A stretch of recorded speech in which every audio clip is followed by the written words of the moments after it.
All right. I guess I should submit the whip on Twitch. Hi everybody, welcome to the stream. I was just letting my dogs out and making a coffee.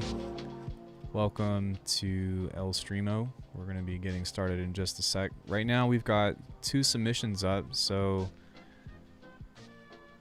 you submit your whip in Discord.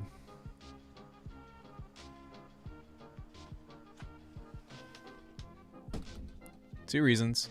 One, because it will most likely be lost in chat.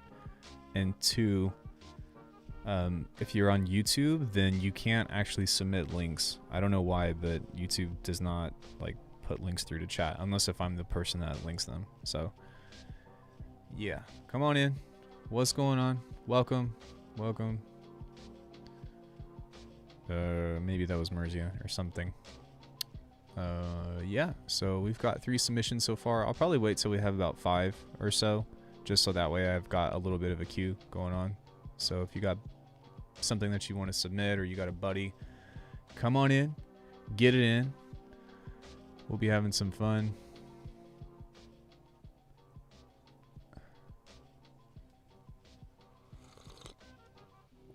Not much. You? Not a whole lot either. I haven't really been feeling that good today, to be honest. Kind of feel like kind of crappy. What? Whoa. Woo. Hold on. I need to... Does it need to be a particular genre? No, just an unfinished tune. Actually, no country. That's like my only rule. No country, no pity party singing pouty shit. No screaming. Other than that, I'm pretty lenient on what I take.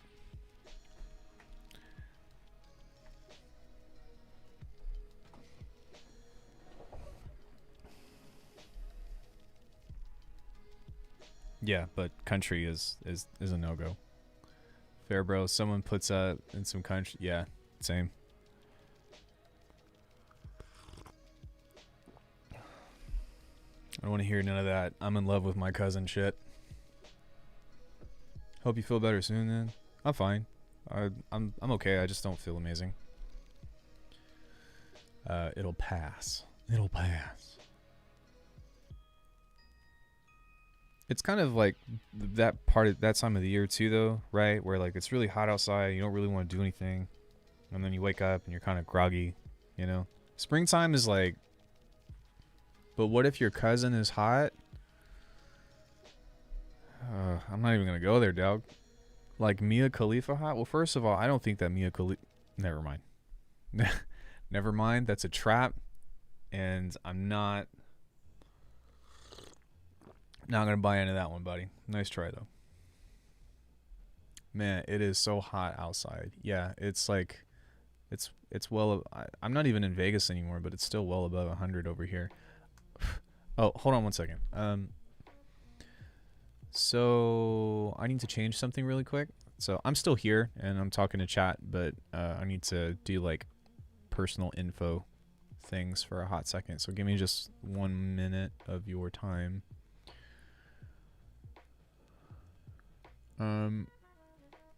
Wow. You what, mate? Yeah, pretty much. Yeah, I could probably think of... Never mind. I want to have this conversation, but I also don't want to have this conversation. Now is not the time for conversation. Whoever liked the video, thank you guys. Whoever disliked the video, thanks, I guess. Let me post this and make sure that everybody is aware that we're doing this. But what I wanted to also do was, I think that I'm going to start being a jerk and putting streams like to subscriber only if you want to chat. Because I get a lot of people in here that just come in and say dumb shit, and I don't want to do that anymore. I don't want to deal with that. Who wants to have this combo not recorded? I don't care if the combo is recorded. It's more of just like, it's not really safe for work, so... It sounds like you're trying to rationalize doing stuff with your family or something. Some weird... Okay, see, that's exactly why I don't want to have this conversation. Because it could easily go in directions that I don't want it to. So we're gonna not. Okay? Okay.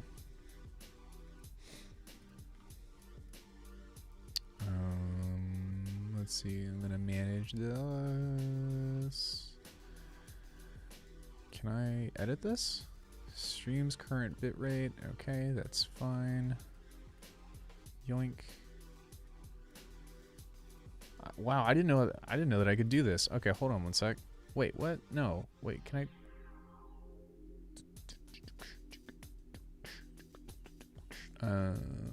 1 second, guys. How do I manage the chat in this?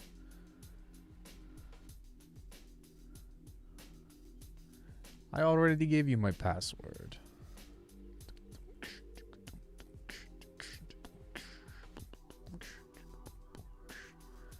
Here we go. Public, entertainment. Okay, save. Oh, there we go. All right. Viewer activity. Stream settings.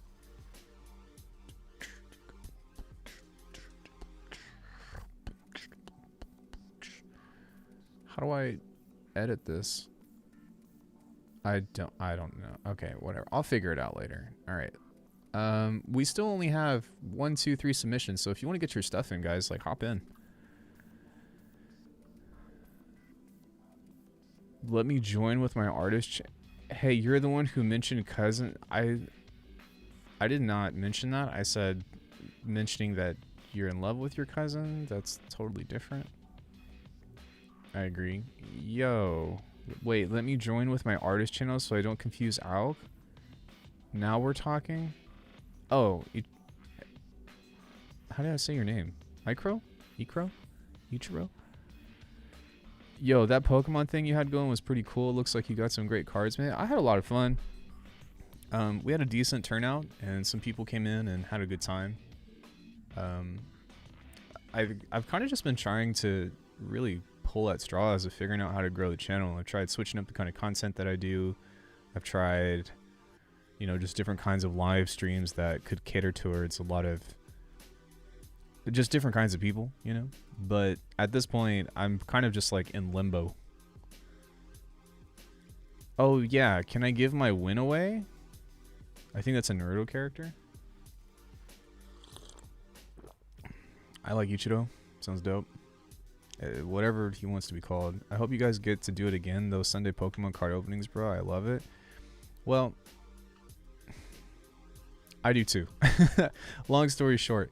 And you know what's really cool about that is, like, I really enjoy like doing stuff with my brother and getting him involved because, well, I mean, my brother and I are really close, but I've been telling him to, like, kind of start stuff on stream for a long time, or just, like, get on there. So just kind of introducing him to how the environment works and kind of helping him pull up and stuff. Just, you know what I mean? Just getting him involved and having fun, I think, is kind of one of the things that I really enjoy. Okay, we've got 4 submissions now. Let's get... Oh, Forces is typing, so he's probably going to submit one. I haven't redeemed it with you yet. That's fine. Updating Discord right now, but seriously, I was the first art card giveaway. I want to give my sample pack to somebody on the feedback stream today. Yeah, that's fine. We can run a different giveaway if you just want to give that away to somebody. Oh, shit. Speaking of, I need to give... I forgot. I've got one more person that I need to give that to. But most people pronounce it's Acro. Okay. That's fine. Whatever you want to be called, you know. That's really... By the way, I never really cared about pronunciation. I came up with that username on a whim and been using it since some places just because. Yeah, but, like, you probably had some kind of, you know, name in mind or, like, way to pronounce it whenever you did the thing, right? So whatever you had in mind. I think Ichiro is cool, but... Or Aichiro or whatever, but it's your choice. Hi, Meta. What's going on? So yeah, I do like doing the Sunday thing. But I don't know. Like, I'm kind of at a loss for like just what kind of content to get out there, because, yeah, the YouTube algorithm has just has kind of been like, you know what, your content sucks. Maybe it does. Maybe my content does suck, but I'm just kind of at a loss of like what to do or where to put my energy, if that makes sense. On the sound of it and how this could go. Okay, that's fine. Yeah. All right. 1, 2, 3, 4. Cool. We got 5. Anybody else want to do a quick submission thing? I'm kind of just talking about ideas and stuff about what I should do with the channel. On one end, it's like I've covered like anything that you want to know. I've probably covered, unless if it's like really deep theory.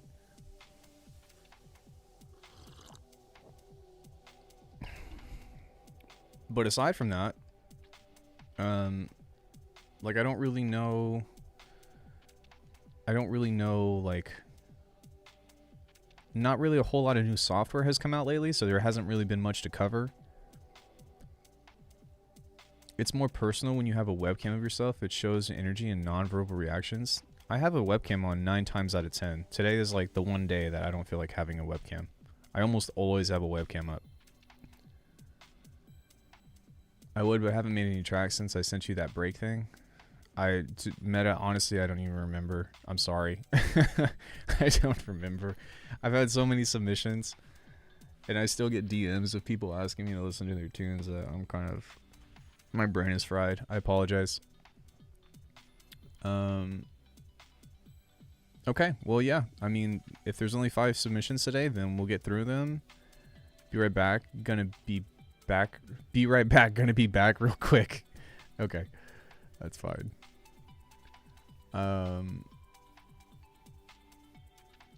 Yeah. I almost always have a webcam on, but I feel kind of down today, so I'm not gonna have a webcam on. I don't remember either. It was a month or something. Oh, okay, fair. I thought this was recent. I was like, I feel like I haven't even seen you in a while, Meta.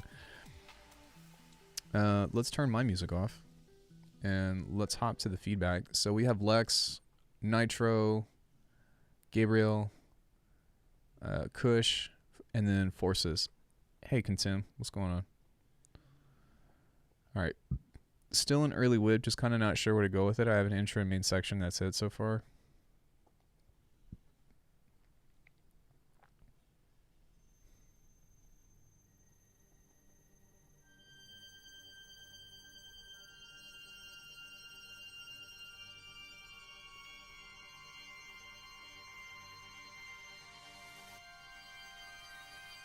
Lol.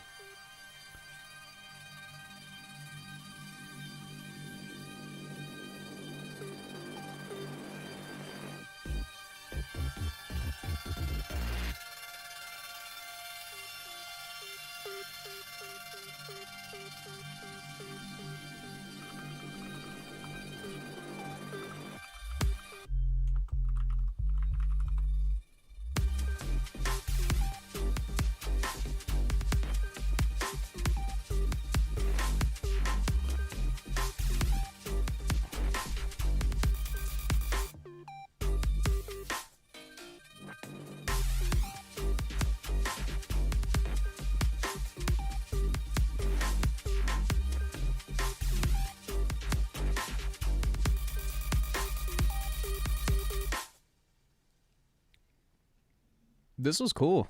I really like this. I think that, yeah, of course it's in the beginning stages and stuff, but your drums are actually mixed fairly well compared to the usual snare advice. So I don't think, yeah, I think the kick is fine. And I think maybe you can get away with the kick being louder because you cut a lot of the low end out of it. But I think that it has the right amount of punch to it that made this actually sit fairly well with that. Few creators make Bitwig content, so there's less saturation. I have a similar problem. Makes most sense. People get pushed to what's popular.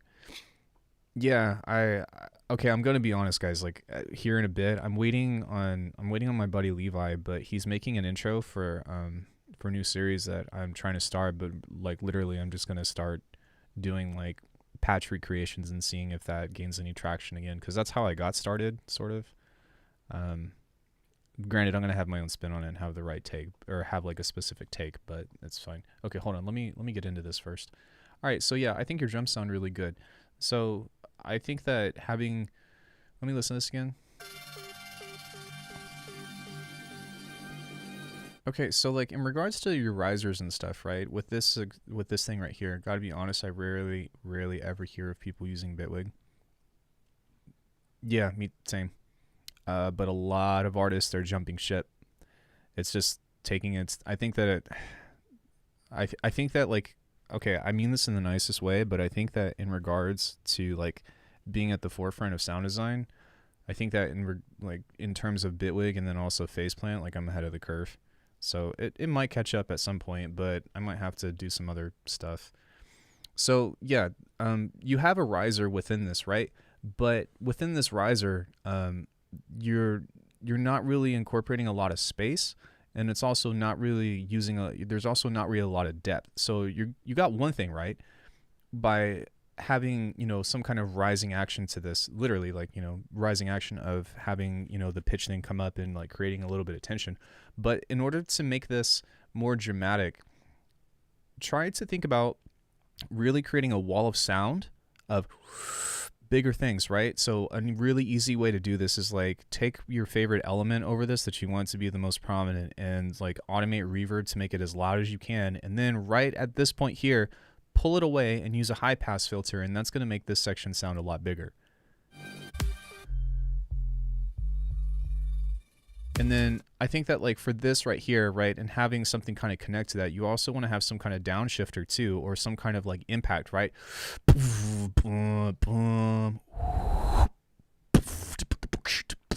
Right? And really like that's the kind of thing that we've been talking about with studying phrasing and stuff, right? Alk, I told you this like 6 months ago. You're ahead of your time.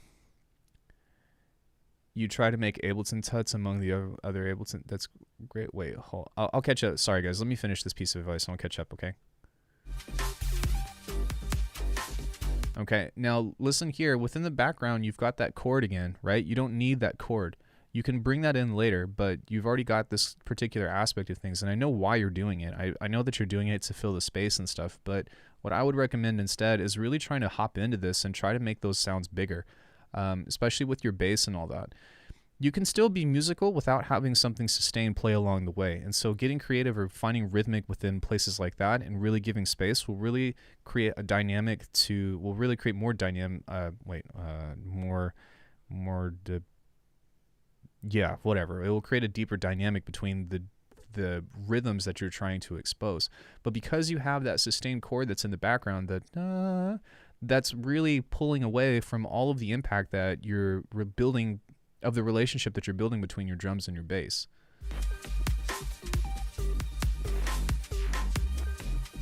Because it sounds really cool, but again, you've got that layer over that that's coating it, and you don't. And I think that for like what we've talked about with, you know, what we've done in person and stuff, like you don't want that, and so you need to pull that away. Or what you can do is set it an octave higher and then turn it way the fuck down so you can barely hear it, but still acts as a little bit of padding.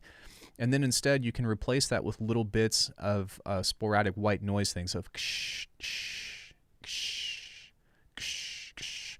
Things like that is really going to help make this transition bigger, or sorry, make this section bigger.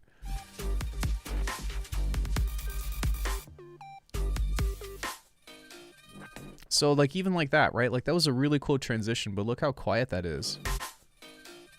And then not only that, hold on, wait. And then not only that, but you had this other thing kind of leading into it that, which is a cool thing, but that totally took away from the moment that you had right there. It should be like,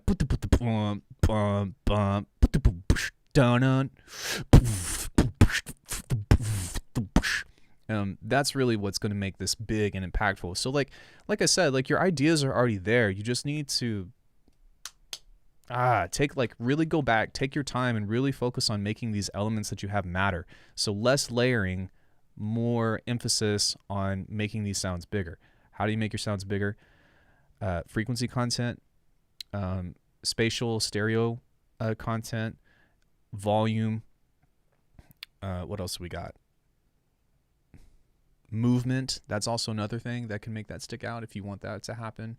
Yeah, so frequency, amplitude, and stereo are your biggest ones, but also movement. Like you can't forget that too. So like if you have some kind of cool filter or something and it's standing on its own, like that's in the mid range, that's also a way to do that too. But honestly, man, like those are the three. That's like the holy trinity of mixing. Is at one point or another, it's frequency content, volume, and stereo placement.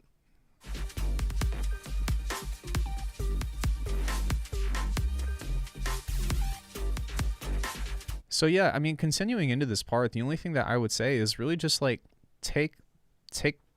duplicate this and then variate it, right? So take this thing of like, you know, it's already a cool groove or whatever, and then just like take one piece of it of like maybe like even that should be huge right there. That should be huge right there, and you should be using some kind of riser or something that's building up into that. So do the bump, the bump, the bump.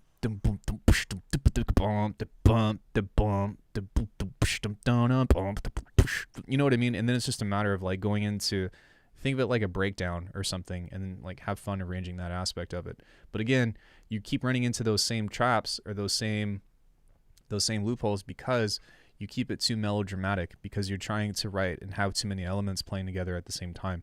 So even if like, hey Aspect, what's going on? Long time to see. So even if like that's what you're going to keep, right? Like even if like you're hellbent on keeping all the layers here, pull some of the layers away at some points and like develop a relationship with them as opposed to everything playing at once. So that's what I would do for that one. All right. Good stuff though. I do like the vibe of the track. So there's that. Okay, Nitro, you're next. I have a good structure of what to do going forward, but I would appreciate if you had some ideas to offer, especially on the pendulum section. What does that mean? Probably stop spoiling y'all. Okay, hold on. Before we get into this, let me catch up with chat. Peel back and have them relate to each other. Okay, hold on. Submission sent. Got to be honest, I rarely ever hear about people using Bitwig. We talked about that. Usually Ableton, sometimes FL, and everything else kind of falls off from what I've observed. Yeah, I totally agree. I definitely have put a lot of energy into putting Bitwig on the map. I have a complete like beginning to end like comprehensive guide. It's like 40 something videos on YouTube of like explaining how everything works in Bitwig, and also several videos about why I switched from from Ableton to Bitwig. Because honestly, like it's better. For me, it's better.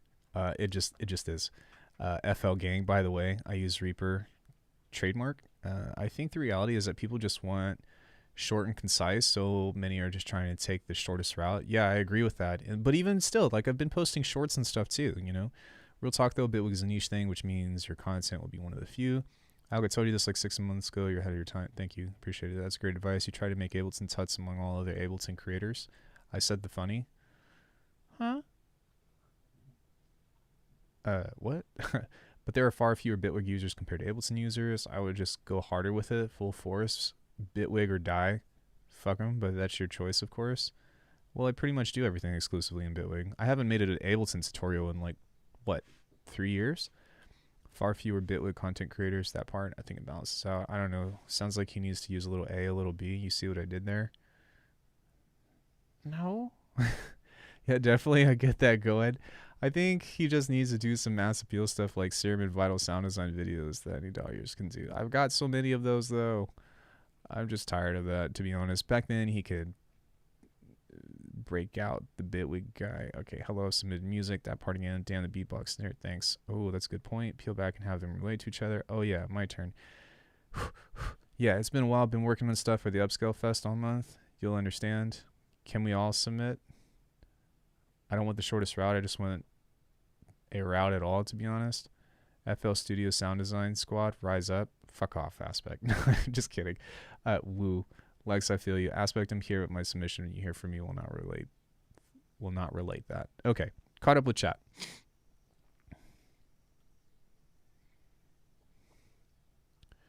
Excited to hear the granular stuff?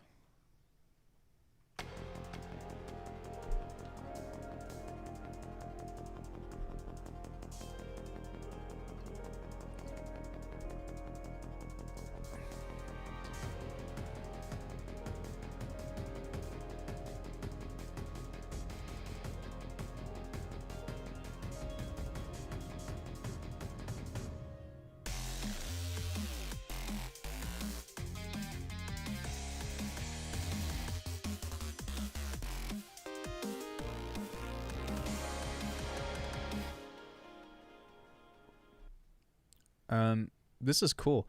So obviously, I think that this.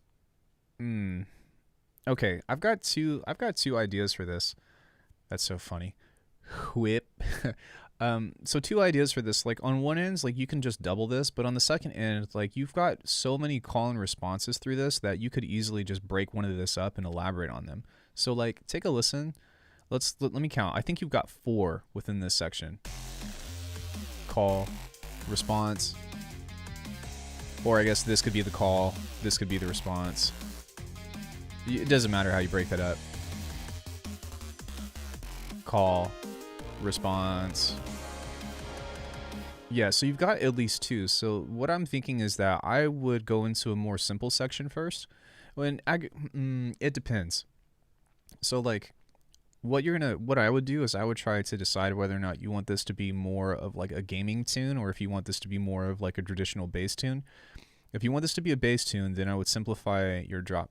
If you want this to be more of like, you know, Mega Man vibes, then I would say you need to just keep writing musically, because a lot of times within this stuff, like if you think about it, most like tunes from like Mega Man or like really upbeat Shovel Knight,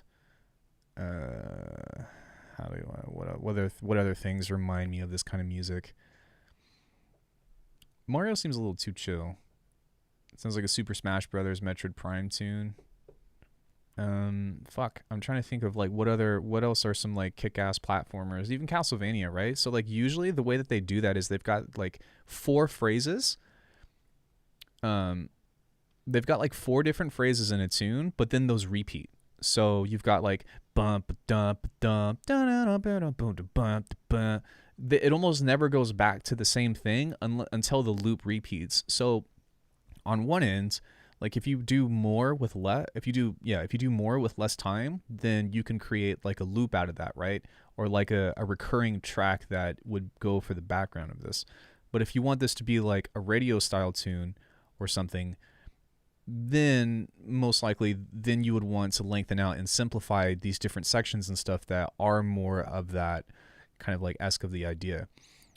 I'm trying to think about like, yeah, all right, so Storm Eagle, I forget, like that, even that's a remix of one of the original Mega Man games, like not X, but Storm Eagle from Mega Man X.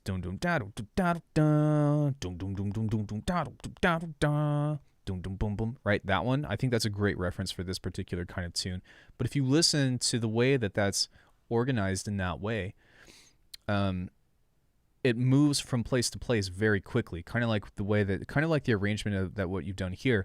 But the tune, like the actual tune, is over pretty quickly because it gets through all the parts and then it repeats it. And I think that's part of what makes it so catchy, is that it's so dynamic, but the length of time that it is really short. So I think that's like, if that's what you would want to go for, then that would be the discussion that we're having. Just think about like you're writing 4 main parts, and don't do a bridge, don't do, you know, like a build up, don't do all that typical arrangement. Like put all of the action. Can I send 2 tracks, both short? No, 1 track. What's it called? Sorry, I lost my train of thought. Yeah, so you would just have action, action, action, action, action, and then you would go back to the intro in that way. Man, we'd be here forever if we could do that. Yeah. This isn't your typical fix your snare feedback stream, you know? So, yeah, I mean, you haven't really responded to that, so I guess... Wait. What? Are submissions still open? Yes. What do you mean pendulum part? You're fine. But 1 per person. Yeah, I'm not thinking neither radio or gaming. Oh, well, I mean, I don't know then. Those are the vibes that I got from this in particular, and that's probably, like, if that were me, that would be the direction that I would take. Just because you are kind of playing in the middle in between, but it would make more sense for me to either pick one or the other, because that would dictate how to proceed to the track, right? Because a lot of times those have very different structures. And so I think that like if you did something else, like if you tried to do this like crazy, you know, call and response thing and then go into something more simple, it wouldn't really, I guess you could, but either way, like you can still take the advice that I've given you and still kind of apply it to that aspect. It's really just a matter about where you want to take the tune. But I guess I would say that if I were going to do this one, or like if I were to go for this, that's what I would do. If I were to go for the other one, you know, then I would go for a more simplified main section, and then you can do the regular, you know, arrangement aspect of that. The choice is yours. Those are just kind of what I would feel if I were to make a track like this. Maybe I could try working with a bit of call and then a bit of response, then this. Yeah.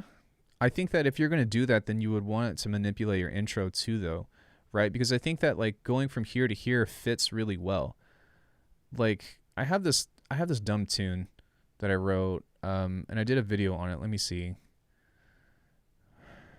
Chip tune or something like that. No.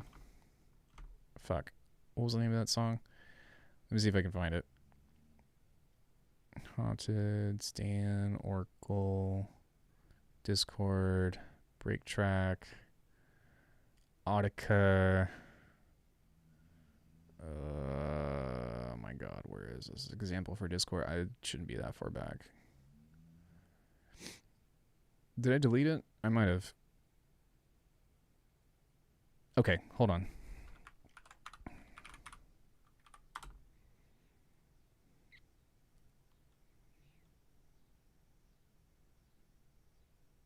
Bonus track. Here we go. Okay, so take a listen to this, right?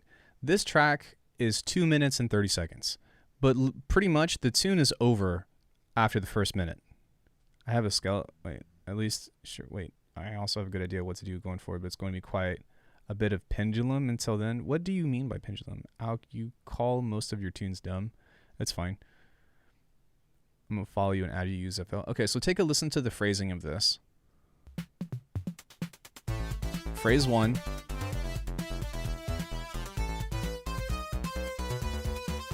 Phrase 2. Phrase 3.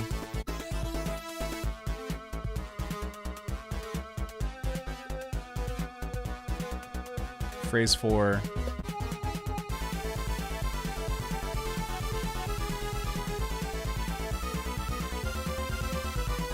And then the bridge.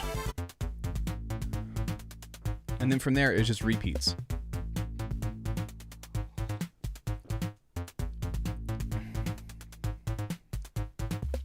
So in that aspect, right? So like kind of in a similar fashion about what you did with your tune, like you pretty much did this. And that's why I was saying that, yo, this goes in, thanks. But that's why I was saying that like you could just pretty much align things up with phrasing in that way and then do something that kind of connects the loop. And again, that's a lot of movement, a lot of happenings for just 1 minute and 15. So that's kind of like what I was getting from this tune in particular, especially right here. Like when the actual tune starts, it feels like it just when it goes into a completely different thing, or not a completely different thing, but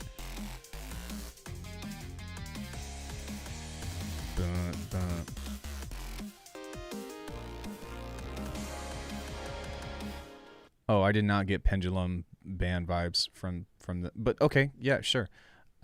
But yeah, and then from that, like you can either repeat this or yeah, you have options, but as long as you know what to do going forward, that's really what matters. But I think that I've kind of already given my thoughts on that of what to do. But other than that, I think that's a cool concept. I'd definitely like to see what it sounds like when it's done.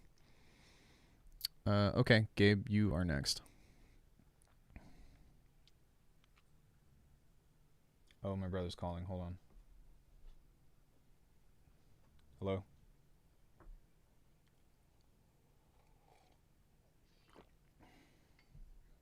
Yep. I'm on stream right now. What's up?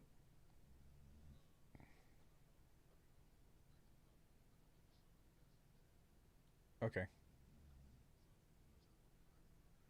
Okay. No, I haven't. I was probably going to make that chicken after I get off stream.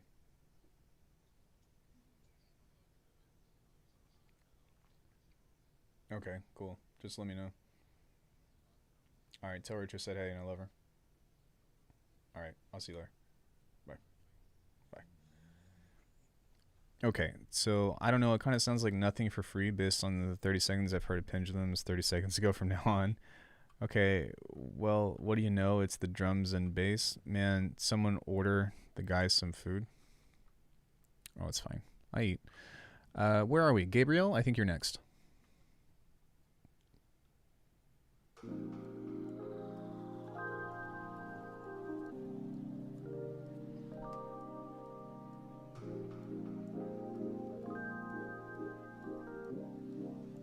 That does sound good.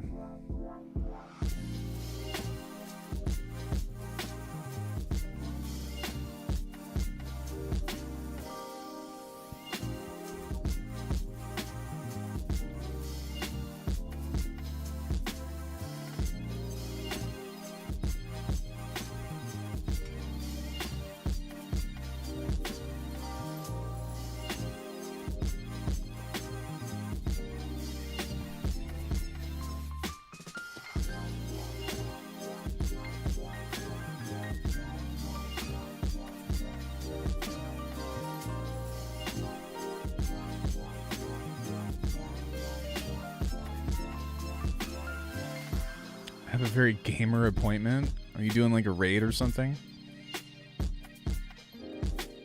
You don't understand. Once you're here, you don't get to leave. I won't let you.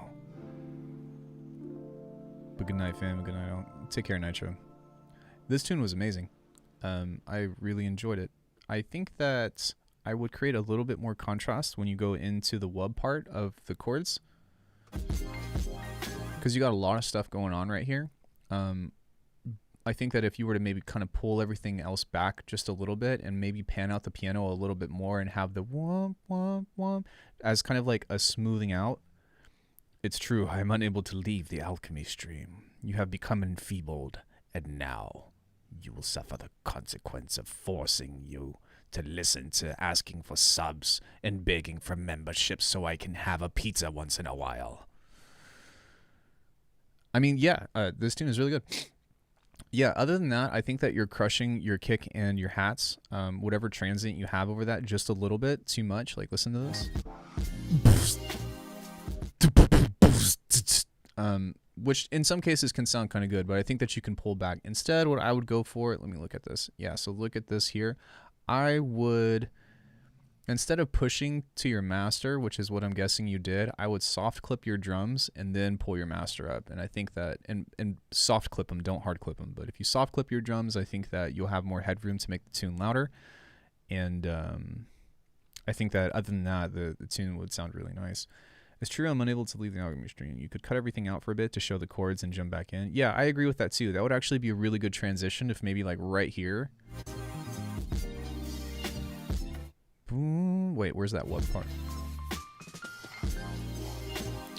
Yeah, so have some kind of transition that builds up right here and then have some kind of like smooth like chimes of like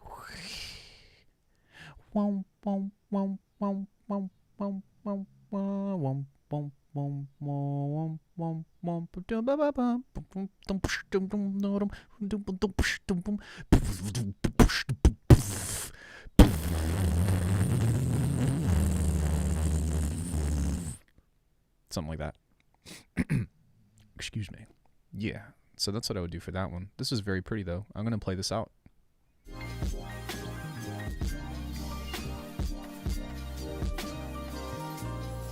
What key is this in?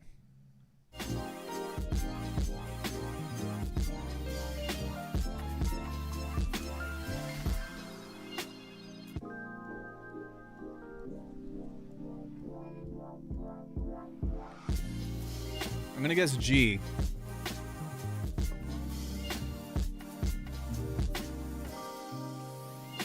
Never mind. A minor.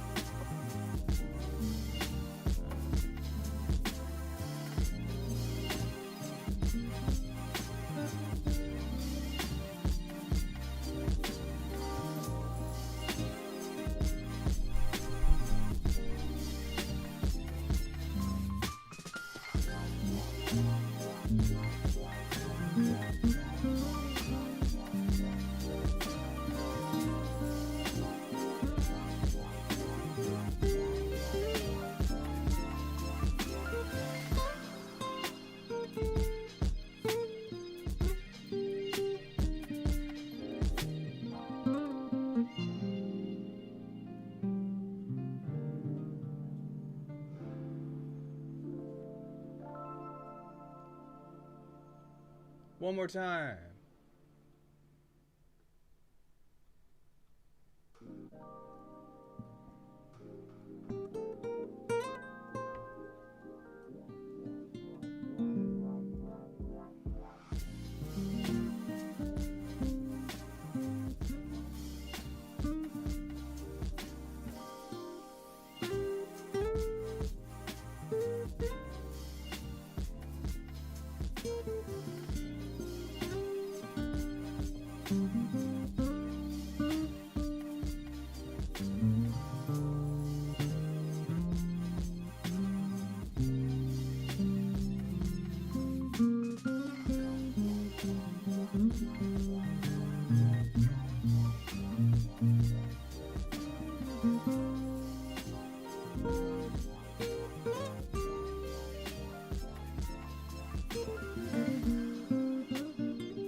True story, Alckemy does play some instruments.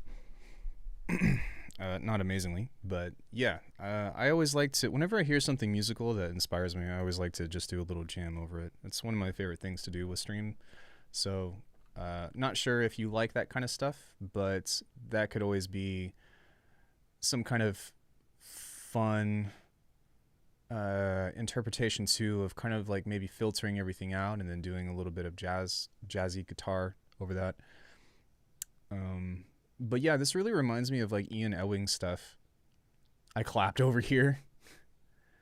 It's C minor, 100% for sure. I was actually playing in G. What was I playing? Yeah, I was playing in G minor.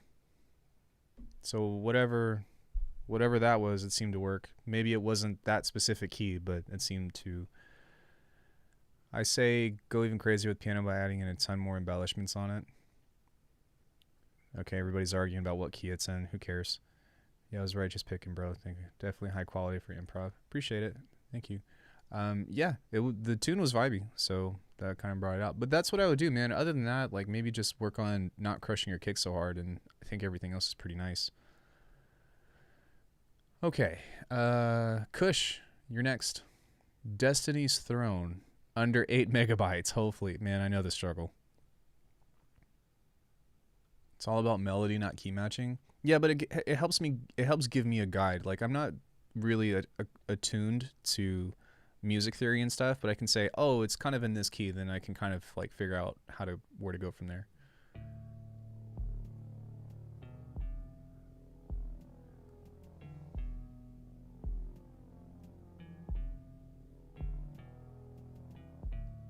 It's for me, guys. It's for me. It's not about who's right. It's for me to figure out how to play to the tune.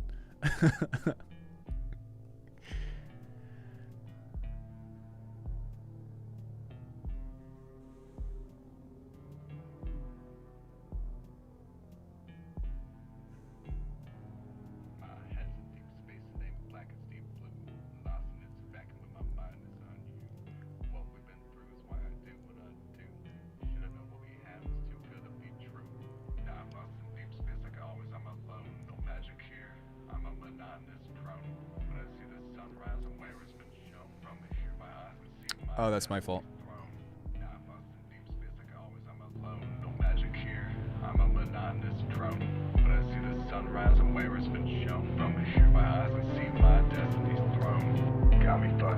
My biggest problem is figuring out how to make it louder.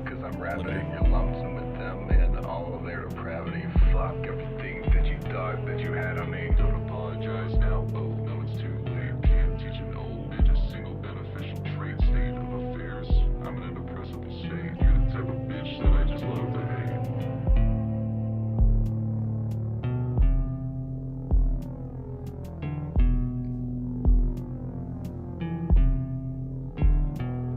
My head's in deep space. It ain't black, it's deep blue. Lost in its vacuum, but my mind is on you. What we've been through is why I do what I do.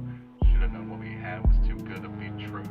Now I'm lost in deep space like I always am alone. magic here. I'm a monotonous drone.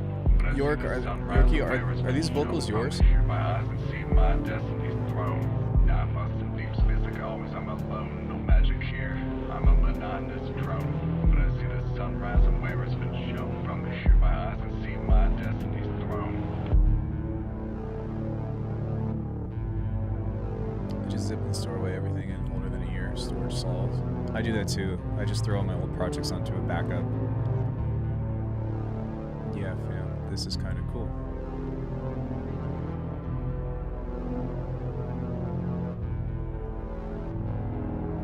Can't catch me now cause I'm about to take off.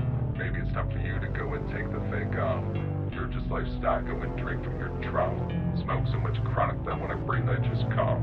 Think you can see me through this cloud of smoke, but over here I see just vines in the dark. Thought it was me whose mind would be broke. Don't try to compare us cause the difference too stark.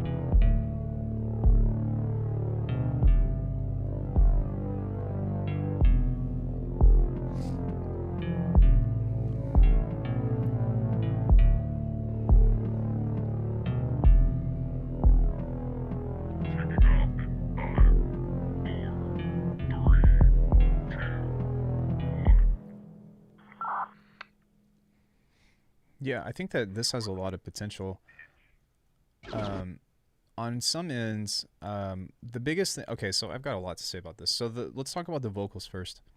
On one end, I think that looking into doing some creative processing to your vocals could really make the tune go a really long way. Because as of now, like, it does seem like it's kind of quiet within the tune, when I think that, like, I know that you don't want it to be the loudest thing, and I know that you don't want it to be at the forefront of the mix, but at the same time, it's not taking up enough frequency range to have enough presence. And I think that going a little bit more creative, or getting a little bit more creative with that via distortion, saturation, and then also like manipulating pitch shifters and stuff, I think could be really beneficial towards making it sound beefier and making it sound more dark of that overtone. Because right now, like, I know that you've got this layer where it's pitched down, which I think does help, and I think that does add value to what it is that you're trying to deliver. But at the same time, it's still kind of like not enough.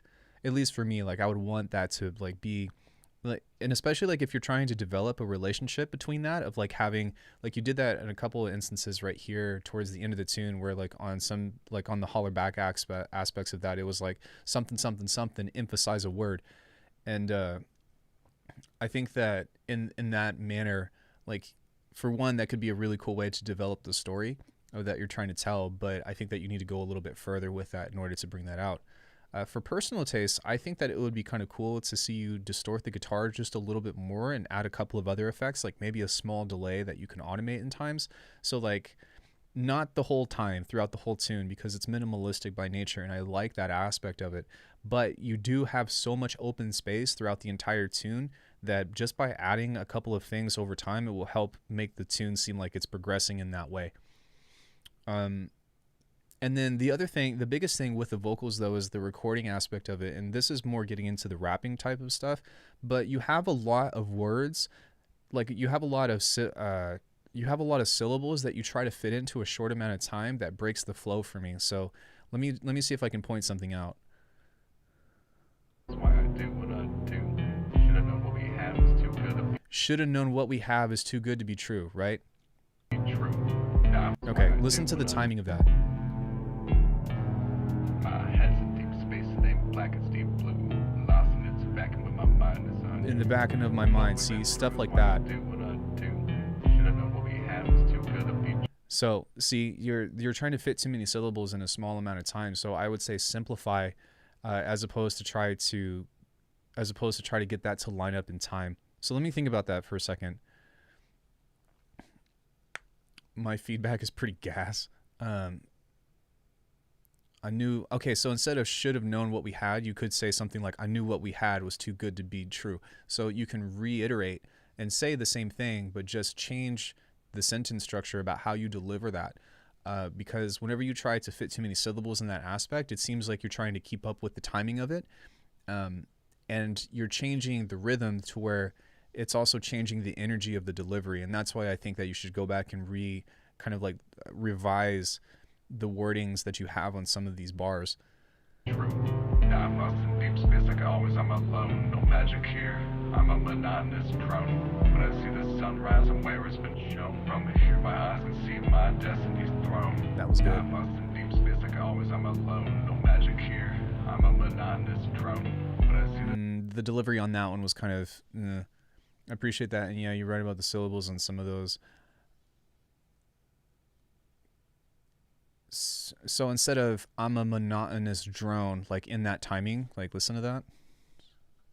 no magic here. I'm a monotonous drone. See, so like that, the cadence that you have of that, and as opposed to it being like you change the rhythm to where like you slow it up, and for lack of better description. So instead, what I would try to focus on is being more concise with that.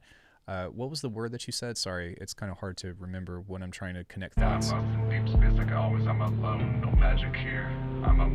No magic here, call me monotonous drone, right? So like having something like that, I try to aim for non-linear flow though.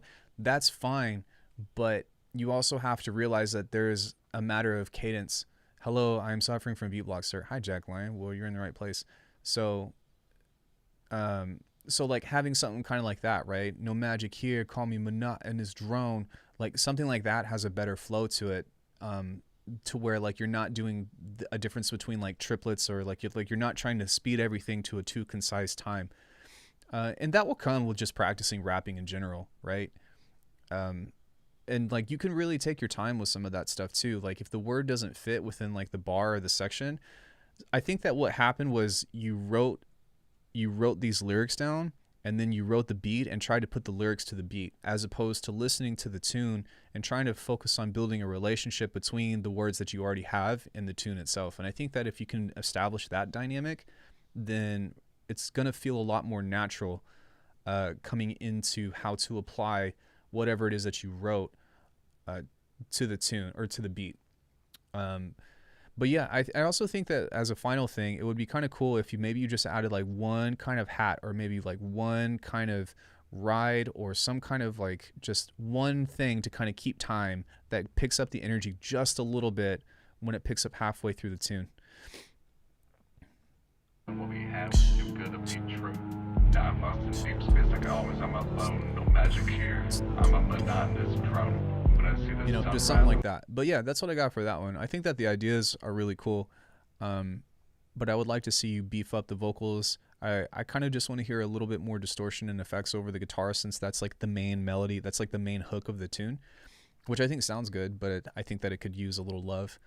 But other than that, I think that I've pretty much said everything that I wanted to say about that. Good stuff though. Thank you for submitting. Damn, you're good at remember the timing of where to click and point out what you're talking about. I don't ever. Okay, I rap a lot, but I don't ever rap a lot. Does that make sense? Like, I do a lot of rapping, but I don't rap a lot. I don't know how else to explain that. Been busy this week, so short, weird little loop today. I just want to get your opinion on the sound of it and how this could go.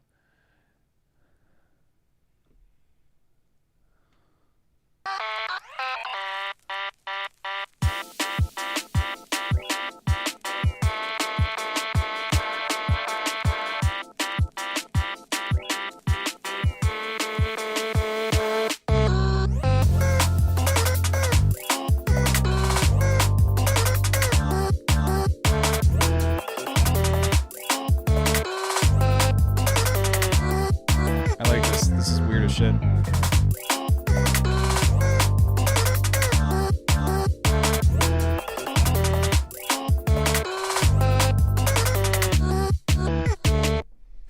Hey Evan. Okay, so what I would do with this one is like you've got this chord that's playing over that off key thing, and I think that it's not quite working together. And I think that the chord progression works, and I think that the melody that you have with the voice works, but not together. And so what I would do is maybe try to develop a main section to where you play the chord first and then stop the chord and then let that kind of take off into that kind of obscurity, if that makes sense.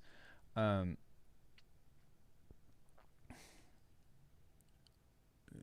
once or twice and it remembers its timing on the wave. I don't even know what you're talking about, to be honest. I'm confused. Alck is a hardcore gangster rapper on the side. The tuning is a pain. Like, how does he click at the right place? Oh, I don't know. I do try to take notes here and there. So yeah, I think that instead of like having the chord play over each other, because those two elements are kind of colliding with each other, I think that if you went bump the bump the bump the bump the bump the bump, then that would kind of make the elements, I think, fit a little bit better within the loop that you have.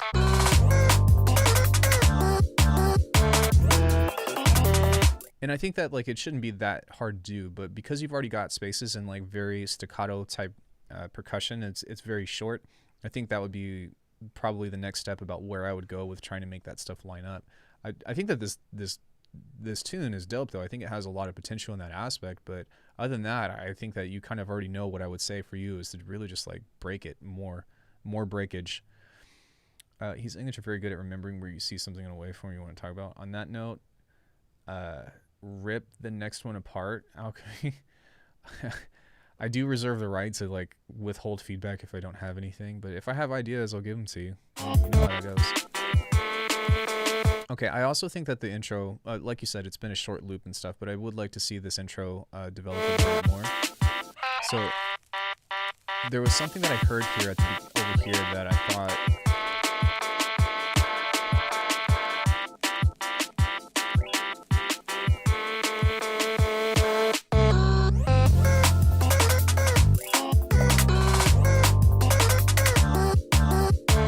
You know what I would do is I would actually start with the chord progression and play that out. And I think that would be a great way to kind of lead everybody into the idea about like the vibe of what this tune is supposed to be. So I would go bum, brum, brum, brum, bum, and then have like some kind of transitional aspect and then kind of come into this same thing that you have here. Of course, I do think that you need more elements and stuff to build that up, but I think that would help segue into like creating a cohesion of the track.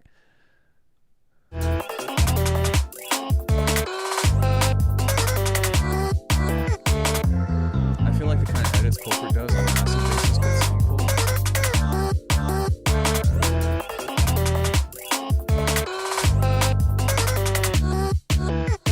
Yeah, and then like once you get into this section, I would go into the B section of this and just take like one or two of these elements and just focus on like drumming or like bum bum bum da bum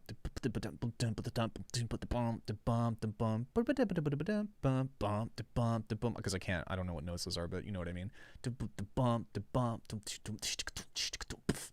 Something like that I think would be a cool place to take this, but don't give up on this idea. I think that there's some really cool things to kind of hop into with this, and I'm curious as like I also think that this tune needs one more like main element, minimal breakbeat tunes, and that's what I was going for. I think that this does need like maybe one or two more elements, and I'm kind of curious to I can't really put my finger on it, but I think like just one more thing I think would make this kind of overall high tier potential. But yeah, like maybe one more element or something would really kind of help give this a complete feeling. Maybe something that is a little bit more space inducing, you know, something that does kind of ring out, or something that does have a little bit of reverb on it. So like a lot of dry elements, one kind of reverb thing to kind of put everything together. And I think that could be something that would be a good place to evolve the tune into. Like this is if Dami was a sequencer instead of playing piano. But the vocal just carried. I heard like a few minimal breakbeat tunes, but the vocal just carried me away. It does sound like a snare. Rim shot is a little high in dB, as well as one shots. Sorry, Streamlabs is trolling. I told Venus Theory to judge me harshly as a person based on a weird track I did. He said it was like shitting a pine cone, but maybe he is a boomer. Well, that's the thing about feedback, right? Is like you never know. I don't know who Domi is either. You never know what someone's going to say when they listen to your tune. But yeah, other than that, I think that this is cool, man. Thank you for submitting that. Keep working on it. Okay, Aspect, you are next. Free time experimental granular song for our album. I don't think this is in, but I could be misremembering. I've been dying working on festival sets and haven't worked on music in like a month. Hope you've been having a good summer, by the way. Thanks, dude. It's been alright. I'm alive.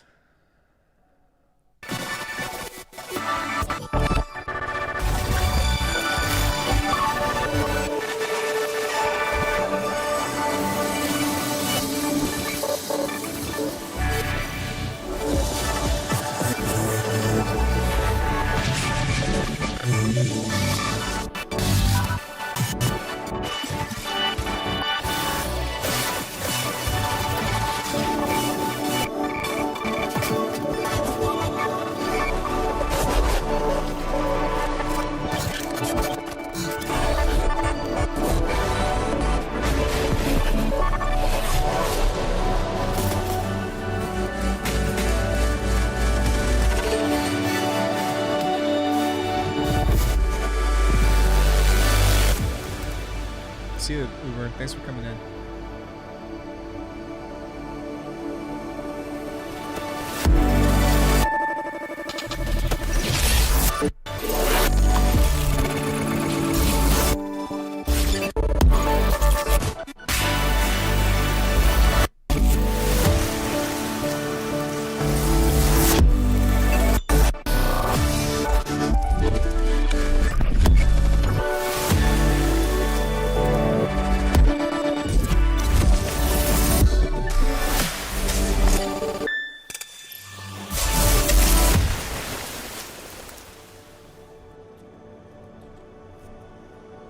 Aspect, did you by chance listen to the music that I just put out?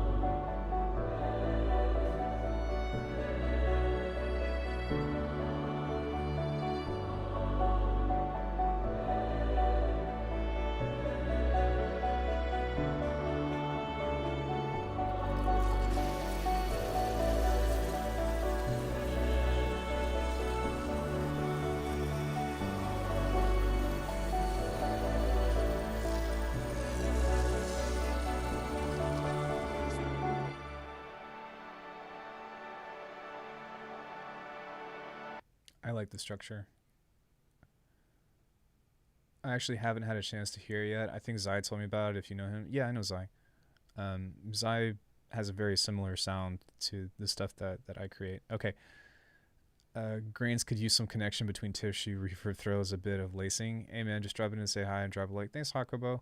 Appreciate it, man. Okay, so the reason why I asked is not to compare your music to mine, but because it will kind of give you a bit of context.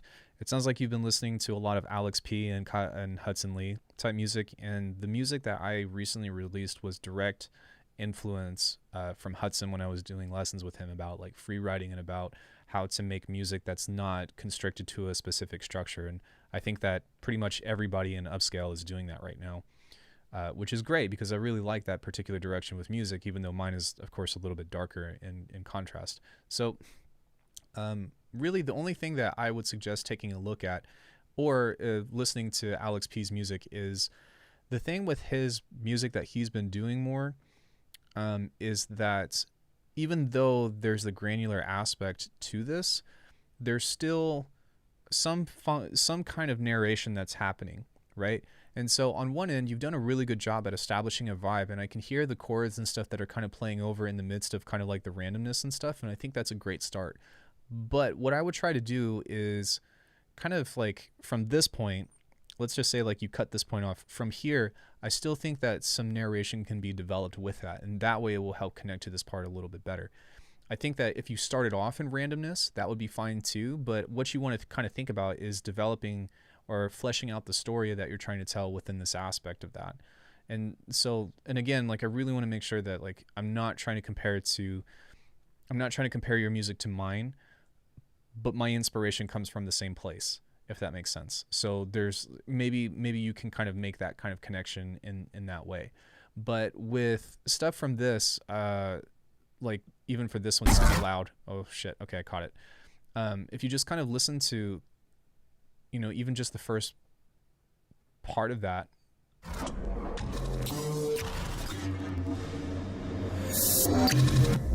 There's a lot of granular stuff that's kind of hitting in between this.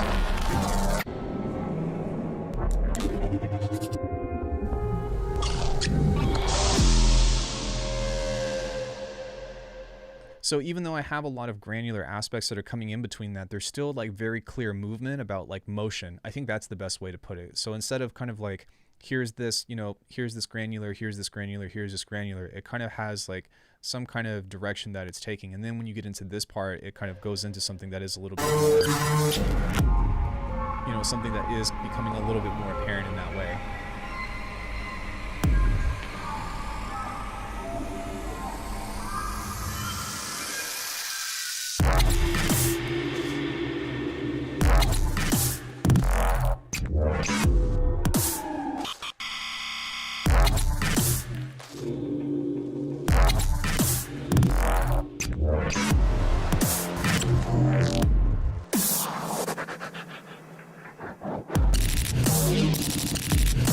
Yeah, so in any case, you know, and the reason why I played out some of the rest of that part too was because it also is in the aspect of it being like super off time and having its own natural rhythm to it, which I think that you've already incorporated within the tune that you're writing.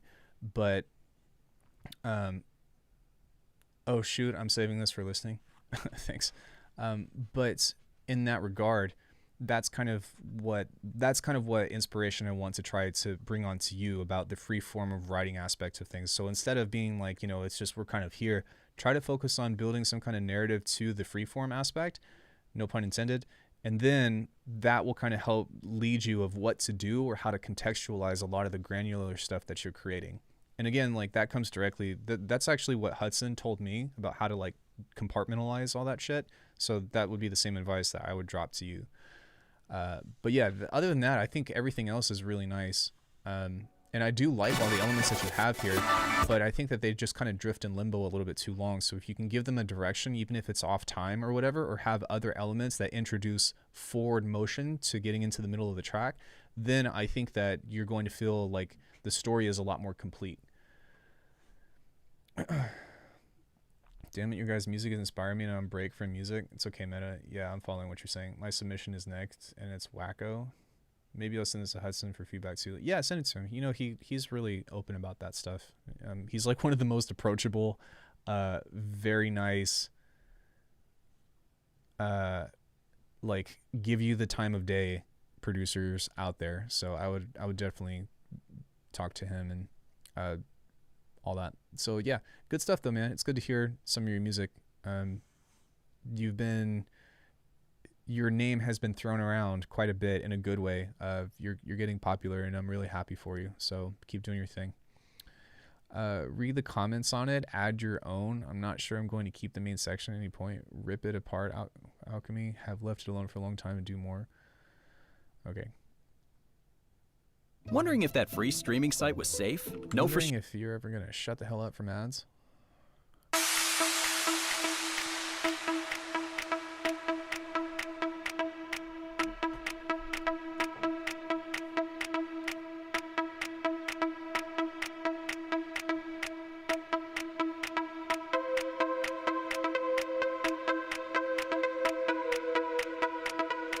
Yeah, I think the orchestral part fit.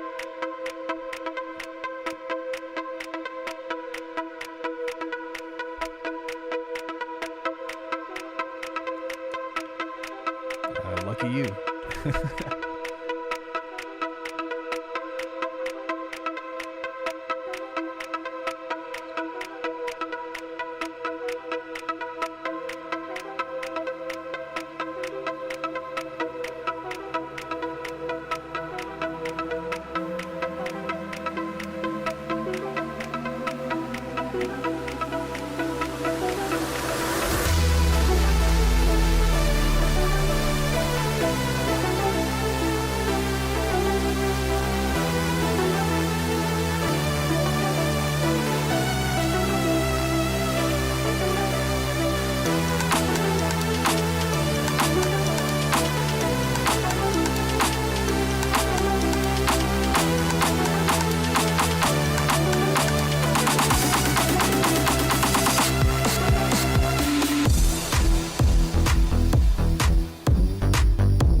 SoundCloud Pro is fucking scam.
Well, I think that the biggest thing with this tune is mostly just, for one, mixing. You've got a lot of elements that are competing with each other, and some things need to be leveled out. But the other thing that I would say is that you could also, like, in some areas, really use some transitional sounds. So, like, get off me. Let me see right here.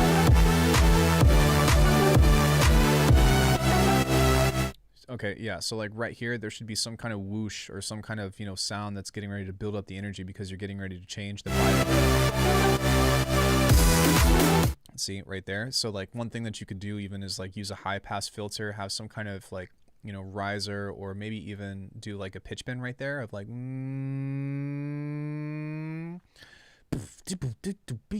know, something like that in that aspect. But other than just like adding some ear candy and stuff to this, I don't really have a whole lot else other than there was one more thing that I had in the intro. So you've got this melody. Okay, the dum ba da dum dum dum dum da da dum. I would actually take that away and then just like slowly reintroduce that because I want to focus more on the synths, and right now those are kind of like competing with each other, even at the beginning of the track. And if you kind of pull that element away and kind of just focus on the super saw aspect of it and then kind of slowly reintroduce that, then it's going to sound like it's got more of like a marching rhythm to it.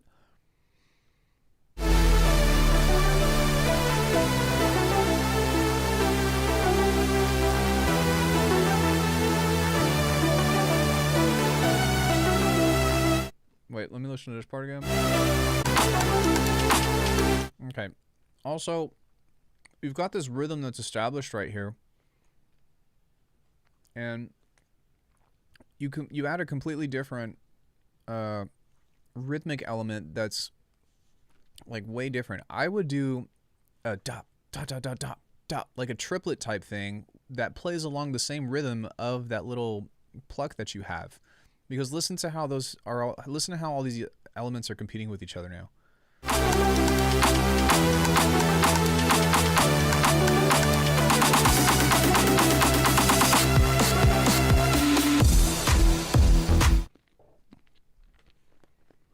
I would rework that with bop ba ba ba bum bum bum ba ba ba bum bum ba ba bum ba ba ba bum. Here's your homework. Go listen to the airship theme from Super Mario Brothers 3. Dum dum dum dum dum dum dum dum dum dum dum dum dum. And then go apply that same drum pattern to this. That's just what I would do though. This is not to say that like your drums are uninteresting or anything, but I think that you're trying to do too much right here. Just like have that play all along together. You're trying to build the groove, not add so many different elements to it to where it's the most complex before the track even starts, right? So that's probably what I would do for that one. But yeah, recap, the mix needs some work. I don't talk about mixing on this stream just because I don't have the proper tools or the environment to do it.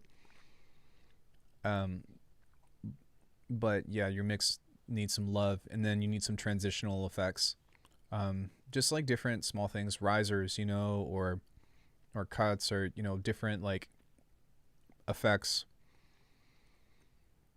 And when I say effects, I mean like sound effects or some shit, you know, because right now, like the main concept of the tune is there, but it seems a little bare bones in other aspects of like not having that ear candy. So I think that those embellishments will help the tune really come to life. But yeah, so that's for that one. Okay, bass needs resampling plus level volume in all the channels.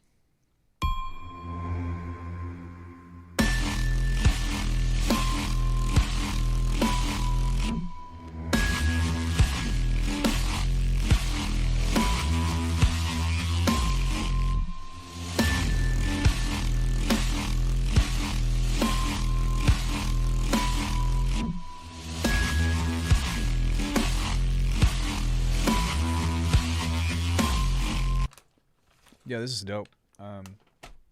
As in regards, I guess you're already kind of on that idea about bass resampling, but I actually think that like a sustained version of this would be kind of cool, and then I would really love to hear a second section of this to go into like a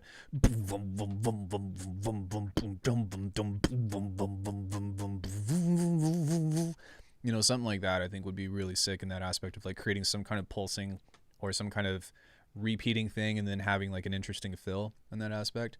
But you can take that intro, just the little bell thing that you have, that one, you can actually resample that with a bunch of randomization of both reverb and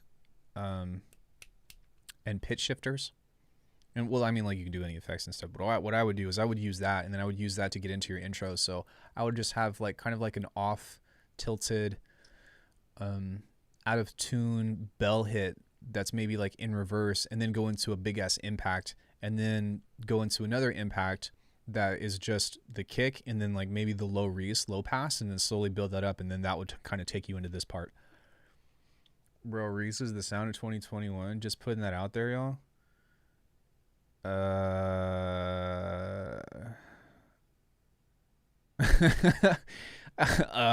York, I really feel like you.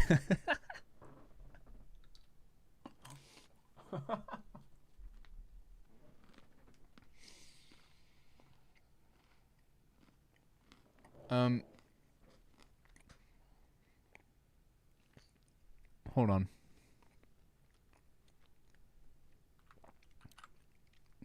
It's almost offensive, but more comical than anything.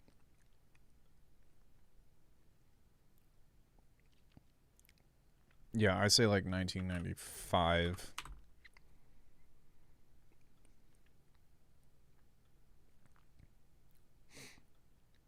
Oh no, playlists.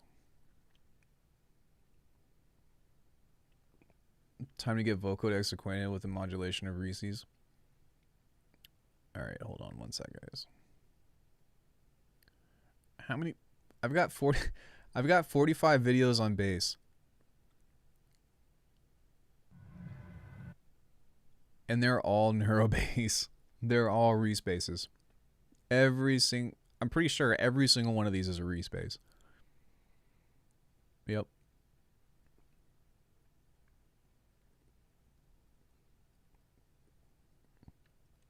You use Bitwig? I don't want to... Dude, hear what? Look, I've got... just this year... I've got a 3-hour masterclass.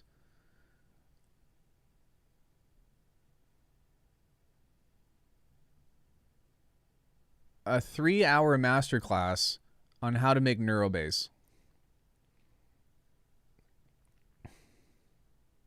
One more time. I have a 3-hour masterclass on neurobase. And this isn't like your fucking rinky-dink. Just for concept. And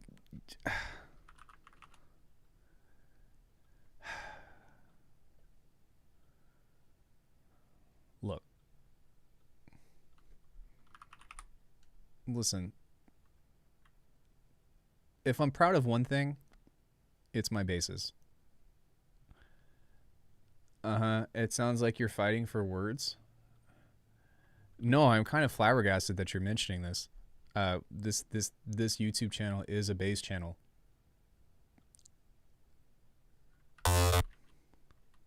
Just calling it how I see it? No, that's the funny thing, is you're not seeing.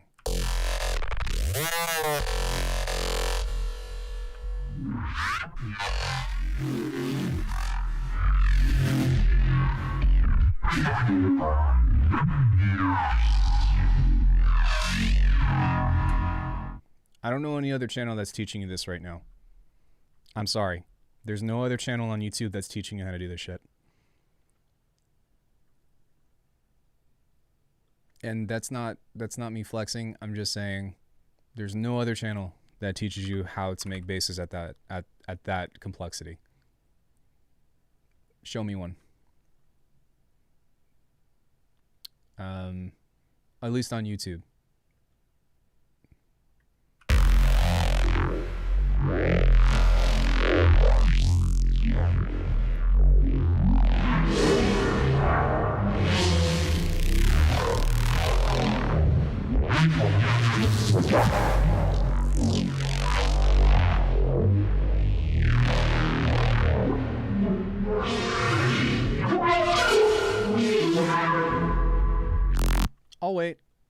I'll wait. God, I never get stuff like that out of sense. I made comp bases using your... What are comp bases? Closest I know is Venus Theory. Venus Theory is an excellent sound designer. His bass direction is very different than mine. And again, that's not a knock towards anybody else. All I'm saying is that nobody else is making basses like that. So I would appreciate a little research on that one.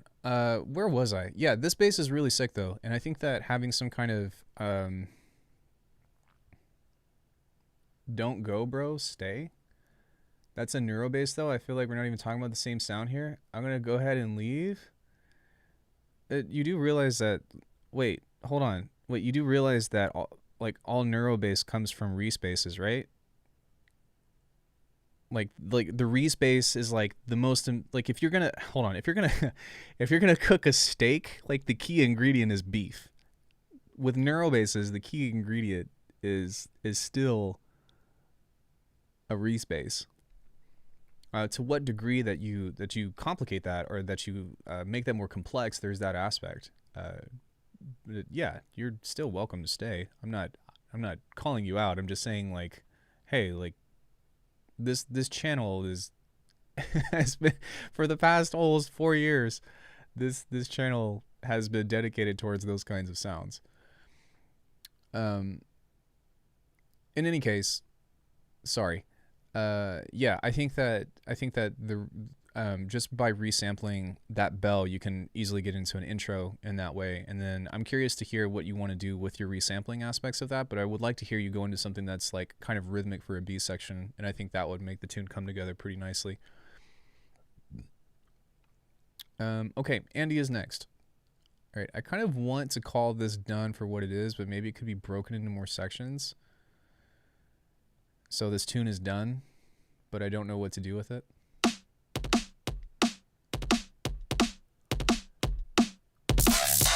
Whoa.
Okay. Wow, that was a lot. Damn, it's relentless. This one is weird because to me it simultaneously feels like there's too much going on, and I feel I like the second half of it a lot. So yeah, actually I agree with that 100%, and here's why. You have a ton of variation on your bass, and you have 0 variation on your drums. So like you're constantly blasting us with these interesting basses, which I think that I like them a lot. But there's no relationship between those sounds and the drums. It's just, you know, it sounds like you did this jam live, which is cool. I think that, you know, there's some merit to that, but now that you have that, I would definitely go back and try to refine. I want more. LOL, what just happened? The tune ended. But yeah, I definitely agree that it is this. But I definitely would sectionalize this into specific cases of like having a little bit of direction. And I'm not even saying that it needs to have musical components to it, but you definitely need to have some kind of theme or some kind of motif, even if it's non-musical. And right now this doesn't have a theme other than the drum beat that is kind of just is. And that's okay. And like there's a lot of different things that you can do to variate the drum beat without actually having to make a different beat out of stuff. Like it could be really easy to just like do different kinds of effects processing to it. Hey Carbon, you could do, let me think, what other stuff can you do? Yeah, effects processing would be the good one, but also like pulling, instead of variating the beat, you can just pull the drums away at some points, like when you want to have a sound design highlight. But right now it's just for 2 minutes and 40 seconds. So that to me needs a little bit of love in that aspect. So less, I would say, like try to hone in, like, and we're saying too that like this part is a lot more cohesive, but for this part, I think that if you were to kind of break that up and also even break up the beat a little bit in that aspect, try to focus on making more of a dynamic relationship between these elements that you have, as opposed to just like laying a track and then just being like this bass, this bass, this bass, this bass, this bass, which you could definitely do. But like at some point, once you get used to that, you kind of want to start pulling back and like whittling away and kind of really trying to use that as a means to kind of focus on like a core idea that we can attach ourselves to. But yeah, other than that, it was cool. It was definitely relentless. It hit. That's all I really got for that one though. You'll learn this with time as you go on, like learning arrangement and stuff. It'll just, you know, it's just one of those things that will naturally happen.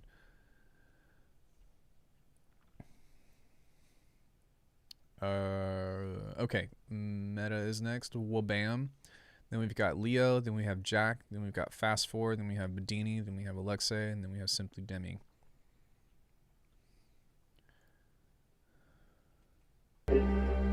Someone's been playing a lot of Minecraft.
think that the vibe is cool, but Life is full of questions. oh really? Like, why does round pizza Like, come in a why square does box? SoundCloud just bombard us with ads? Why can't they shut the hell up? So, yeah, I think that the vibe is cool, but part of the reason why you feel it's empty is because of a few reasons. The first thing that I would want to mention is that like you have different levels of reverb through your main instruments. Like your piano is really dry, then you've got a lot of reverb on your strings, and then you've got some other element or something that's in between, so it doesn't really feel like it's all within the same space. It's just kind of like, oh, I wanted some reverb on this one, and oh, I wanted a little bit of less reverb on that one. So like one potential way that you can fix that is by sending them all into one single reverb, and then if you're worried about, you know, like ducking and stuff, then you could always sidechain like the reverb to the kick or whatever.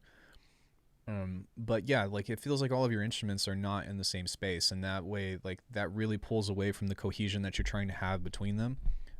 For one, the flow of, I guess the next piece of advice would be that the flow of the track doesn't really have a direction. It's just kind of like there, and here's a beat, and then I'm kind of dabbling, and then I'm over here, and then I'm over there. There's not really any like continuity to it in that aspect, which can be kind of cool and can be kind of useful in that aspect, but it doesn't seem like it's deliberate. And I also remember how you work within your music. I know that like you do a bunch of different parts and stuff in that aspect, but like, you know, because of what you submitted and you're saying you don't know what to do, well, that would be the next step, is really figuring out what is your beginning, what's supposed to be your middle, and what's supposed to be your end of the tune. And whatever context you feel fits within that would really help make the track seem like it is more cohesive in that way. I think that there's also a lot of times when you have a lot of space, a lot of empty space even, for like other stuff. You know, I don't really know what the name of this, if this tune had a name that would be easier to kind of help identify, but okay, let's just say like, you know, you're making a tune about this creature. Well, where does this creature live? What's its habitat? What is it doing? And you can kind of relate some of those instrumentations or some of those kind of like vibes or imaginative atmospheres within that, right? I forget what the name of this thing is called. It's an axolotl, I think. All right, so like where does an axolotl live? Well, it's kind of like an amphibian, right? So that means it's in water, usually in dark areas. I'm dying. But you know, you can kind of use that, so you can create like cave soundscapes and stuff to kind of help fit within the axolotl dwelling in the cave. Because if you kind of listen, like for one, you've got this like this kind of vocal vox thing that's in the background, and that's like got the biggest aspect of reverb, but everything else behind that doesn't really, is like completely different. And so there's no relationship that you have between all of these elements here. And actually that's probably the biggest piece of advice that I have for you, is just really getting everything to make it seem like it's fitting within a single space. Because right now everything is just kind of like, oh, I've got some instruments, and I've got myself, you know, I've got a cello, and I've got a piano, which the piano is really dry, and then I've got this like vocal that's in the background, but I don't really know what it's supposed to be doing. You know. And I think that if you kind of really went back and did that, like that would make the tune seem so much more vibey, right? So really, like what I would say beyond anything is that the vibe is incomplete. Before saying that the track or that like something is missing, it's that you haven't completed the vibe yet. And I think once you get that down, then everything else is going to start flowing a lot better. And I also think that you're going to hear more things, you know, maybe water dripping in the cave, like a puddle or something, you know, or, you know, kind of like a wind, you know, through rocks or you know what I mean? Just like different things like that kind of allude to the ambience. Yeah, I usually work alone, but was around people making this live, so it messes with me a little. It's fine. I'm just pointing out the things that I hear, right? Like you don't have to, how do I say, like you don't have to defend anything about it, because that doesn't really matter, you know, how it came together, because like everything that I'm mentioning isn't really even a mistake, right? It's just something that I'm noticing. Like you could easily be like, I like the way that this sounds, and my advice would completely change. You know what I mean? So don't think about like whether or not I'm telling you what you did is right or wrong. I'm just kind of trying to help give this a little bit of sense of how I would create direction for it. Yeah, but that's pretty much what I would do for that one, I think. That's a great idea. Use a theme to gain coherence. Well, like every tune has a theme. That's why they have a title. Even if it's titled untitled, right? Like every tune, actually every piece of media is a story. Every piece of media is a story. Fight me. But it is. It's always a story. And so understanding that, you really have the opportunity to like use these sounds and use these rhythms and use these phrases to tell the story. And the more that you focus on that, the more that it's like you get some really interesting dynamics and you start thinking about the way that you put the tune together a lot different. But when you're just trying to create a banger for the dance floor, then usually it's all about the banger and like you're just trying to make the drop the most important thing. And that's why they all become a lot of the same stories. And there's a time and place for that. But when you don't have that yet, like when the aspect hasn't been delivered, the first way, like not the best way maybe, but a great way to kind of figure out how to bring out like, you know, structuring a track and how to tell a story is really just focus on like the actualization of those things. So yeah, that's what I would give for that one. All right, we've got Leo, then we have Jack, then we have Fast Forward, then we have Bedini. Long time no see, dude. Hope you're well. Alexei, and then Simply Demi.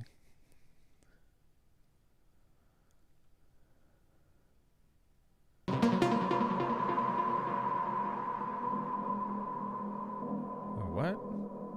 Is this a new SoundCloud, Leo?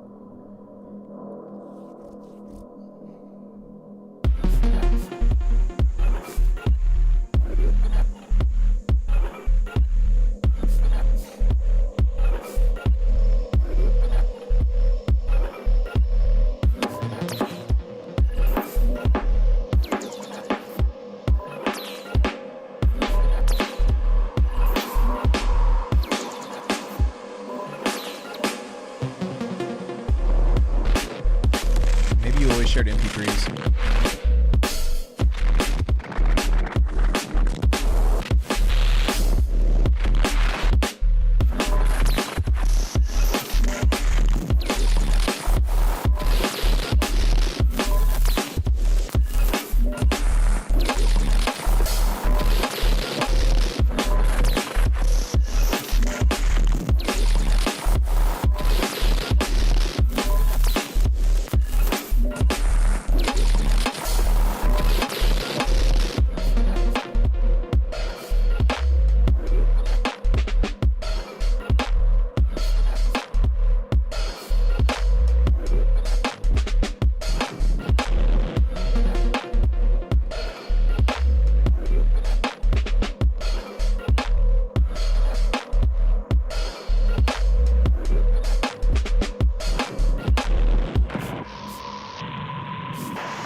Yeah, this was pretty cool. I think a couple things. Well, the biggest thing that I would like to see from this is I actually want more space here because your drums are so dry. So like on one end, you could either give your drums a space or a room. On the other end, you could maybe make some of these elements just a little bit more staccato while keeping the drum beat the same.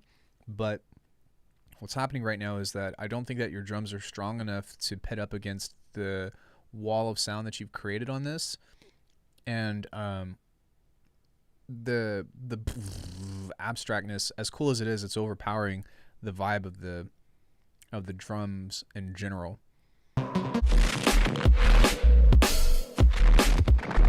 So even right there, right, you had that little bass fill that's going on right there. I think that if you just left that crash there, like by itself, I think that would have like given the breath, that would have given it the breath that I think that it needs.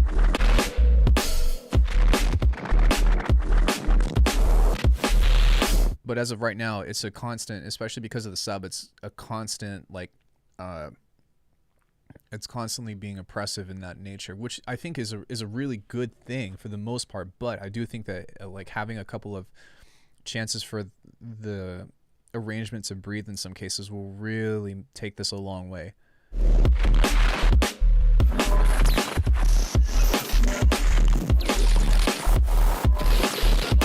I guess in other aspects too, like I think just a part of me wants to see you break this more. Not the drum break, but just some of the stuff that you have, because you've got a lot of room for interpretation for like polyrhythm right here. And for the most part, like I think that you're using really abstract sounds, and I think for the most part it fits the aesthetic. But I also think that you could do a lot more with creating just like little hits and bits there to do of more of like a really thick push and pull, like you're grabbing somebody and you're shaking them forward and then pulling them back. That's what I try to think about whenever I do, like, I don't know, I guess whenever I make music, I try to make every track like that, I guess. But right now it's just constant pressure, constant pressure, constant pressure. So if you've got these little moments of polyrhythm in between of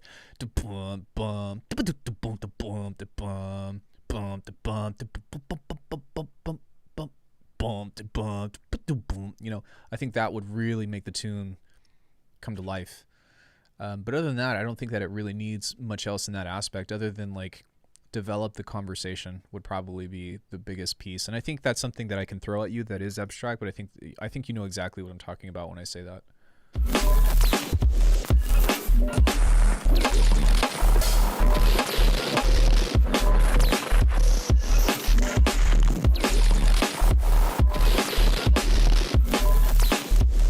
Especially during this section right here, like when you have the radio frequency thing changing, it sounds fucking badass.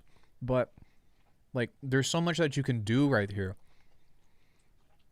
Like what if you know, even use that, maybe it's a ring mod or something, but you know what I'm talking about. It sounds like a radio tuning, but you know, if you had like just a moment of pulling, like, yeah, actually that would be really sick if like you pulled everything away for a while and you just took like a random amount of time.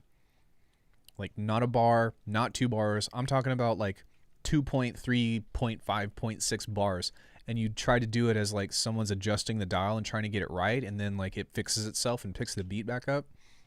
And I know that might not be the aesthetic that you're going for with, like, it might not be a radio, it could just be a laser sound or like a sine wave that's tuned or something, but that's what that sounds like to me. So like creating those moments and stuff through this kind of stuff I think helps really, really well with having more interest and more like just being like, what the fuck is going on? But it still pushes you forward, you know, and it also helps you continue to break a lot of the rules that, as you know, like, I don't know if like that's the direction that you're trying to get into with like breaking all that stuff, but I think that would be a good opportunity to try something like that. I guess that would be the best way I can describe that. But yeah, I think it's cool. I do think that your drums could either use a little bit of space or you can have a little bit of space between the phrasing. But other than that, I think that this tune is pretty awesome. Good stuff. Whew. Okay. Jack, are you here? Hopefully you're still here. We're going to listen to your tune. Yeah, I made this a while ago, but wanted to keep working on it, practicing those kinds of edits. Yeah, so like now that you have the whole arrangement, like literally just create like off transitions and don't worry about trying to make them line up to the grid. Or for your future tunes, really just like say fuck the grid and like just make stuff. I've been talking about that with a lot of people as of late. I didn't make up this whole thing that I've been doing by any means, but I like the idea and I want to see more people try it. So I guess that's probably the best way to put it out. I really owe all that credit to Hudson. He's really been the pioneer of being like, well, he was the person that directly told me of being like, dude, this is what he said. He said, you have really cool sounds, but you force them to these tunes that make them seem like they're being cut off, right? Because sometimes when you have like a bass phrase or something that's being randomized and stuff, right? Like there's this aspect to it that needs more time than you might be giving the bars. If everything is quantized, if everything is supposed to be on grid and stuff, then like you're automatically diminishing the value of these sounds that you've been making. That's not what he said verbatim, but that was the biggest thing that I took from it. So if you make really cool sounds, like really take the time to like let that phrase ring out or let that sentence ring out, because not every sentence has the same amount of words, right? Not every sentence has the same kind of syntax or the same kind of like length. So, you know, like in those aspects, like if you hear something that's really interesting to you, like let that play out and then pick up whenever the sentence is done. And that's how like I've been trying to find like the quote unquote like natural rhythms of things. That's been really fun to make things right, because it seems like it's a more organic conversation as opposed to, you know, kick, snare, times 8, and then a 4-bar transition, and then kick, snare, and then whatever. Because that's just like, I don't know, it's boring and it's hard. Yo, a bit late, but thanks so much for the feedback, Alckemy. You're right. I should go back and do more with the drums. And yep, I recorded it live and overdubbed my laptop touchscreen. Cool. Not really sure what I want. Hold on, wait. There's something else in the way. Not really sure what I want to do with the intro / build / break sections here, but I think I struck a flow with the drop. I'm trying to spark new flow states and get back into writing. Yeah, exactly. So what if it's 9 bars? Or so what if it's 9.2.3.3? Like you can always take a second and give that like a break of silence and then pick up on the one. You know, people do that all the time, especially in solos and stuff. Let me restart this.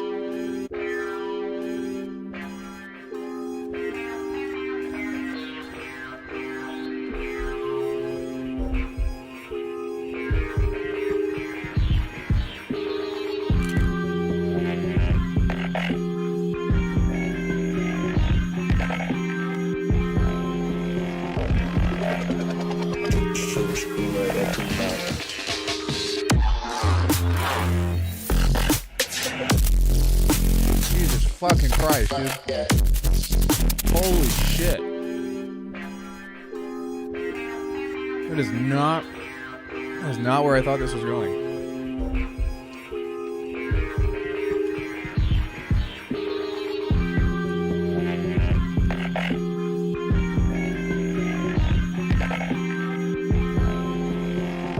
Wait, hold on. If you guys didn't know, Jack Lyon, or Jack, he's a halftime Nero producer, and he's had at least one release played on Noisy Radio, so you guys should definitely go follow him. He's doing really good things. Also really smart with Max for Live and all that, but I just had to throw a little shout out to him. He's in here seldomly, but when he comes in, there's a few people that they come in here and they just fucking like bring heat. Jack is one of those people.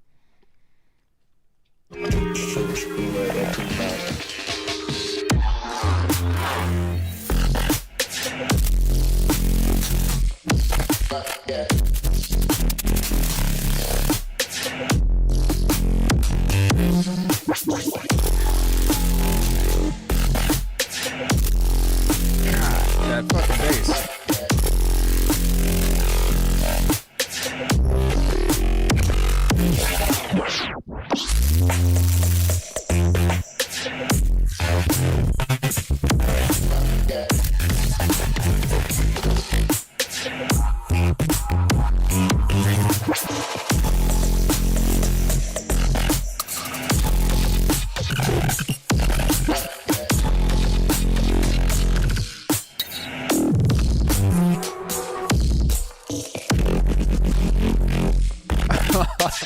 Holy shit.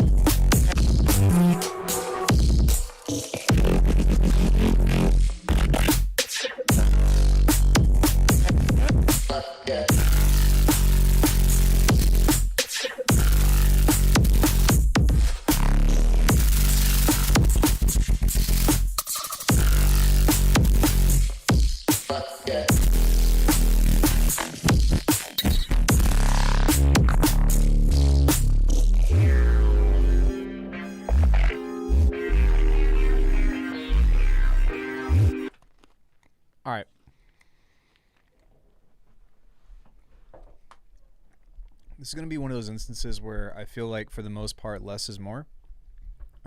I think that this section right here, I think that section should either be moved or you don't need it, because at this point it kind of starts to feel like this part should have already kicked in.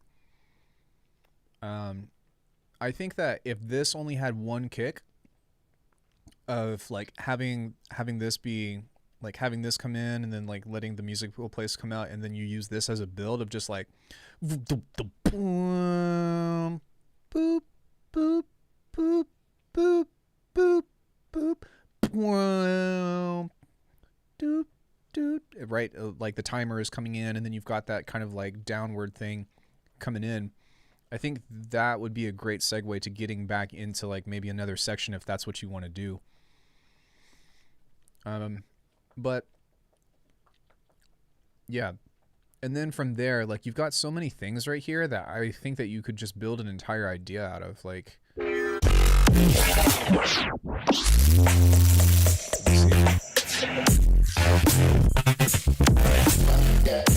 yeah, right here. So boop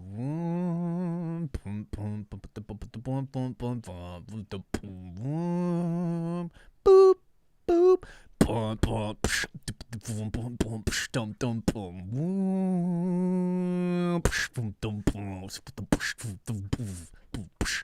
Make sense? That's probably what I would do. The only other thing that I would say is that I think that it would be cool. Well, it depends on like what your vision for this tune was, but what I kind of feel with this like is that beeping noise sounded like an alarm clock for me. So if you've got some kind of like this is very in key and deliberate, right? And like the guitars and stuff are really cool, but if you could like use like a psych delay or some kind of pitch delay or something that's kind of, or even a grain delay because you're in Ableton, but something that fucks this up and then kind of like recohesivizes what the fuck, that starts to make this more cohesive. Sorry, that's not a word, but that makes this more cohesive and then more dry over time. This is a great story to tell, like, of having a hangover, and then like this main section would be the hangover or something, or maybe, you know what I mean, you have to wake up and, you know, there's something heavy or something that's very yeah, I guess that would be the way to put it, whether good or bad, something heavy recohesivizes. Yeah, sorry. But yeah, having some obscure elements in that way, I think would be really cool. And then I wouldn't really change anything with this section, to be honest. I think it's dope. The recohesivizer should be the next device.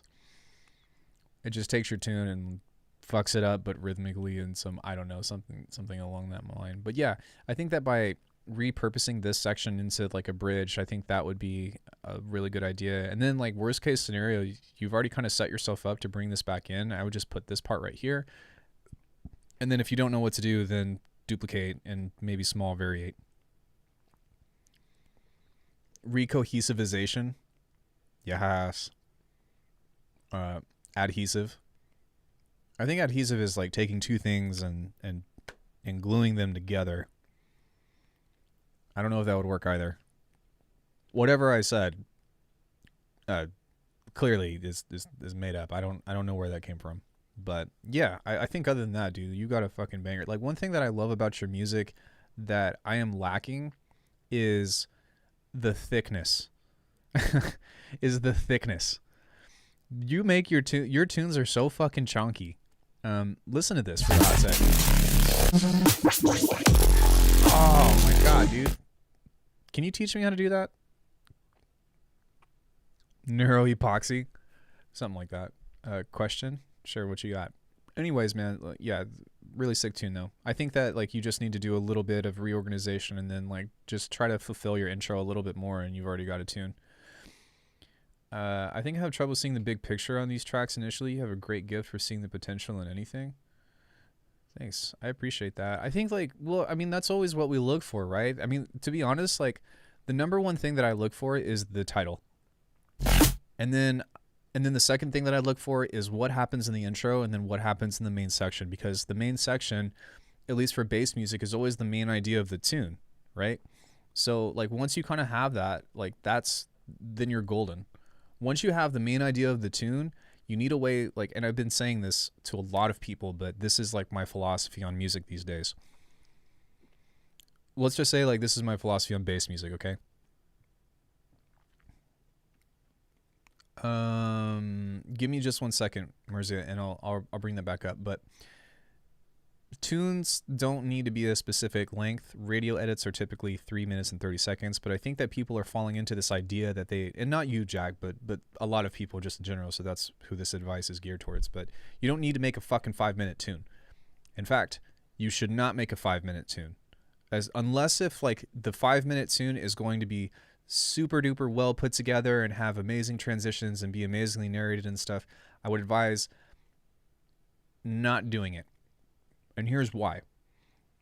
All you need to finish a tune is you need a way to get into the main idea, you need to voice the main idea, and then you need to get out of the main idea.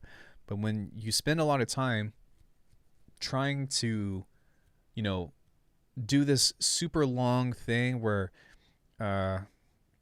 you've got this like really long main section and then you've got this like fucking 2-minute break and then you think that you have to bring that back and all that. Like, to be honest, like most people are going to skip your tune towards the middle of it. That's just the way it is. And it's not even because they're not interested. Think about somebody playing your tune for a DJ set. They're not going to play out the 5-6 minute tune thing. They're going to play the first half of the tune and then they're going to mix into something else. So why not, at least for now, take one really good idea, make that idea as cool as you can. And this is all just an opinion, by the way. This isn't how you need to make music. This is just my philosophy about where I'm at with making music. So let that be told. But why not spend the time making one idea really good and tell that story really well and then let it pass? Because to be honest, whenever you do those 5 to 6 minute tunes, you're pretty much doing the same thing anyways. That second section that goes in a completely different thing is almost a completely different tune, and they might relate to each other, but what if you wanted somebody to listen to that part too? Right? So in that aspect, like, just do the short version and then you can always combine that. If you've got a really long story to tell, there is always time for that. There's always that aspect. But if you guys listen to my first EP, most of my tunes had like 3 or 4 different parts to them, and those are really fucking hard to make. And I think that time has kind of passed, at least for me for now, of making tunes of that length, because as much fun as they were or whatever, it was a lot of stress. Now, just making these short ideas or these like cool things, you know, oh, I'm in an 8-bar loop. I'm stuck in the 8-bar loop. That's bullshit. Duplicate the 8-bar loop, make it 16 bars, write an intro, write an outro. You've got a tune. Worst case scenario, you can repeat the intro, use that as your bridge, and then go right back into the same thing. How many house tunes do that? But really, like, opening up the idea to compartmentalizing things in that way, and like not being like, oh, I need to one up my drop, or I need to do this, I need to do this. No, you really don't. You really don't need to do all that. And in fact, I'd argue that it's excessive. And I think that most people get into writing vertically of more layers, more layers, more layers, more layers, more layers, more layers. Is the biggest trap, because you stop seeing where it can go or what it can do, as opposed to putting everything out. Dude, thank you for the words. I'm so fucked when it comes to this. I've been there, and it still happens to me. The long elaborate tunes are really more of the magnum opus. Yeah, I definitely agree, and that's a alchemy term. Nice one there, Jack. But the idea about that with the magnum opus thing is trying to create the ultimate track, the ultimate song that has all these elaborations and stuff. And like, you can get there, but don't feel like in order for you to finish a song, it has to have all of that. That is a conformity that you're throwing yourself into. If you get into an idea and you like get X amount of far and then you get stuck and you're like, I don't know what else to do, you can still finish the tune. Like, it doesn't have to become something else or more than what it is. Just finish the idea itself, write a way to get into it, write a way to get out of it, and the tune is done. And then if you come back and you're like, oh, I have another section, then that's when you can get back into the John Hopkins idea and create a theme of being like, wait, I have another musical idea that I can create off of this. But more than anything, the inspiration has to come to you in order for you to do either or. It's just a matter of how you organize it. You know what I mean? like once you have the organizational aspect of that, you can always consolidate. You can always say, oh, I have this tune and I have this tune, and now I can make that into one specific thing. Or I can go the concept album thing and have this tune be related to this tune and make it work. But the key thing, the number one thing that people like get out of their DAW for is because they don't know where to go. And that's because we conform ourselves into these specific aspects of music that we feel like we have to write. If you have one good idea, just repeat the good idea and call it that. Once you have the good idea repeated a few times, make some variations to it, make it a little bit different, make it flow or whatever, and then just get out of the track. And all you have to do to get out of the track, honestly, as an outro, is a fucking crash cymbal. The tune is done. Fade out. Repeat the first idea. That's all you have to do for an outro. You can make it as elaborate or as simple as you want it to be. But once you have that idea, you're donezo. It's fucking free sailing from there. Stop, and I'm talking to myself right now, so it's not geared towards anybody, but stop thinking that you have to create a second section. God damn it. You don't. You only need one good section. Then your tuna is done. Okay. Honestly, the less is more approach is better. I agree. Thank you for the words. I'm so fucked when it comes to this. I totally understand, man. And like I said, I'm talking to myself right now. Literally, the house tune I submitted does exactly that. Raffle. That's fine. It works. Nobody but John Hopkins gets away with 8-minute tracks. John Hopkins has an amazing like concept. You know, he's really good at storytelling. So there's that aspect. But we're not John Hopkins. We're us, right?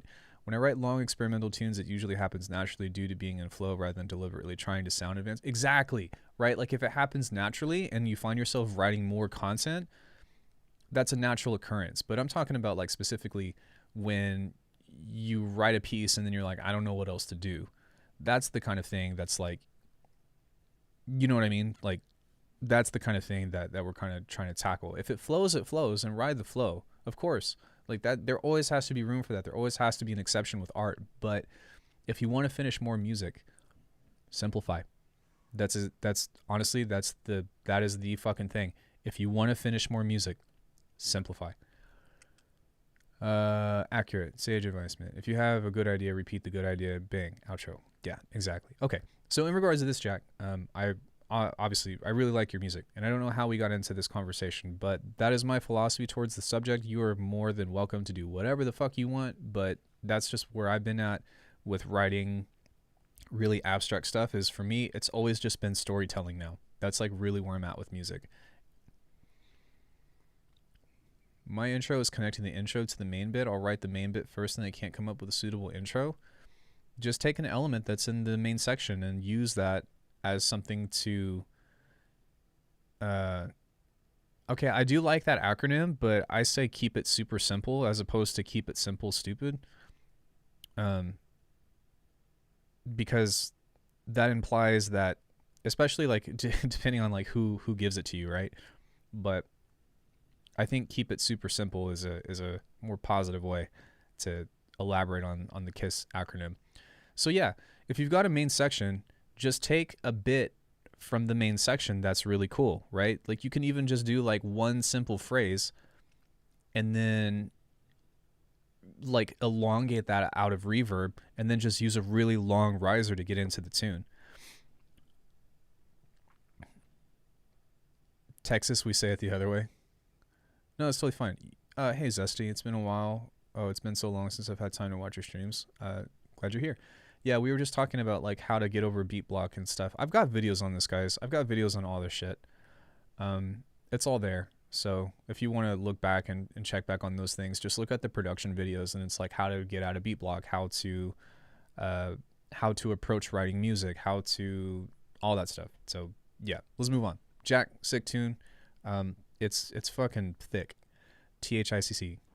I don't do storytelling like creating a vibe and atmosphere and go ride an experience and come back. That's fine. It still has a beginning, middle, and end. It's still a story. You don't have to necessarily focus on the storytelling aspect of it, but the story is the vibe, and a vibe evokes emotion, and you feel the emotion, and then you pass the emotion, right? So it's still a story. That's like the one thing that I say is absolute about art, is that no matter how you think of it, that's the one thing that you're stuck in, is your story. It's a story. That's just the way that art is. It is the cycle of life in itself. All right, fast forward, you're next.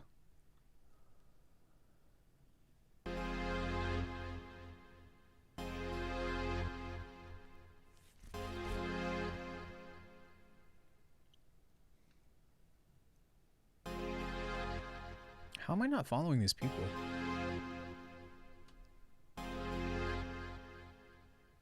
E-flow, hold tight to all my people.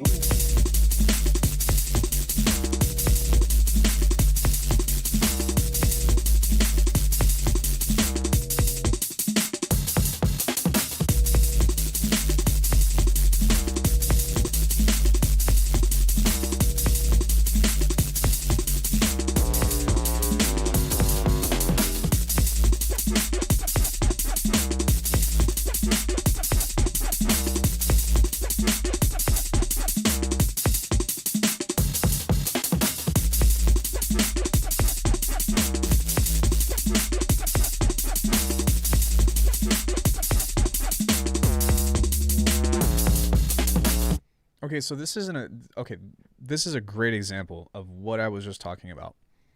For one, this dope tune. I don't think that you need the chords whatsoever. I would have some kind of reverse symbol right here.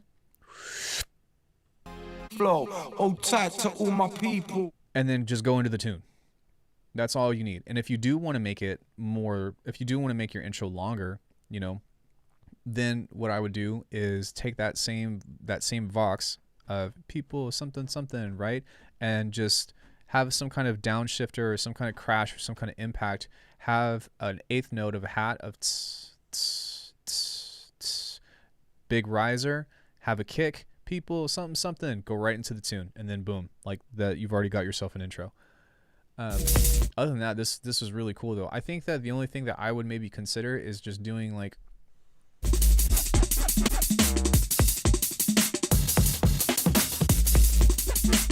Yeah, I want to hear just a little bit more variation to the congas, because I think that that loop is one thing that I can hear throughout that's completely consistent through the whole thing. So maybe making some, what's it called? Just put some breaks in that every once in a while or something. I'm not talking about break drums, but I'm talking about like actual, like, you know, make it more syncopated. That's the word I'm looking for. Syncopate it just a bit. And then I think that will kind of help create a deeper sense of groove. It would be kind of cool if you went into like a little bit more of just a drum and bass section, not necessarily boof, boof, boof, boof, but something that might be more jungly in that aspect. But aside from that, like, long story short, create a B section and then create an outro. And I think that this could be easily done. But you have the main idea, and that's what's most important.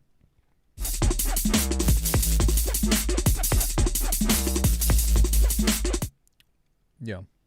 Other than that, you can add maybe like some effects or something, you know, like a delayed vox, or even bring this idea back. Oh, tight to all my people. People,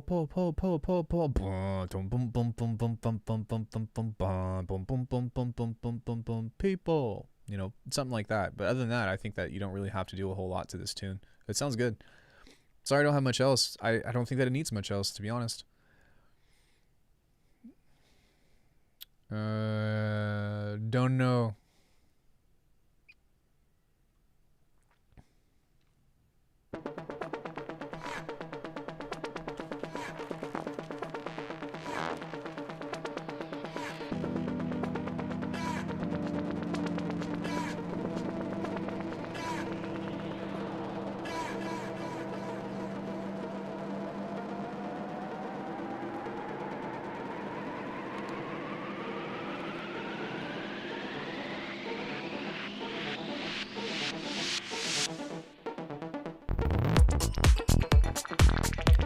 Damn, that was dope.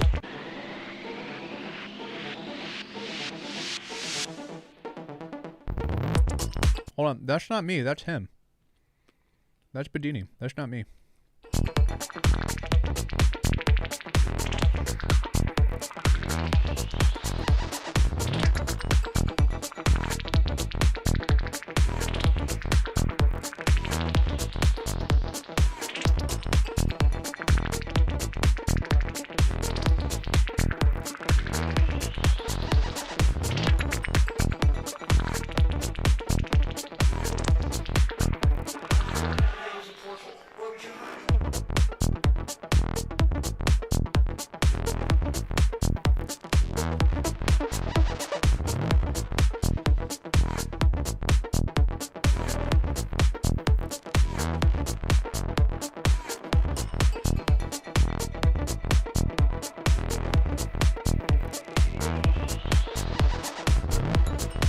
maybe it's not him.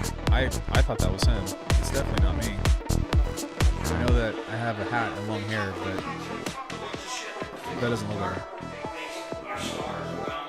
That's me like 4 Okay, yeah, that's me.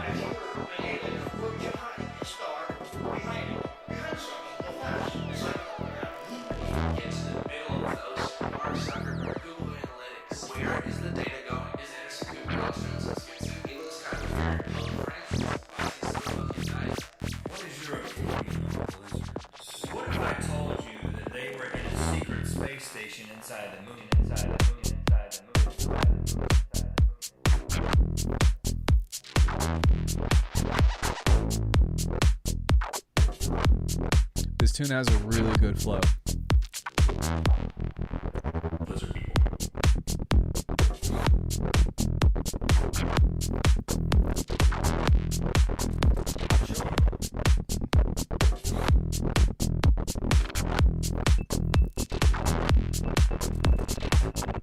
All right, so I've got 2 ideas, 3 ideas maybe.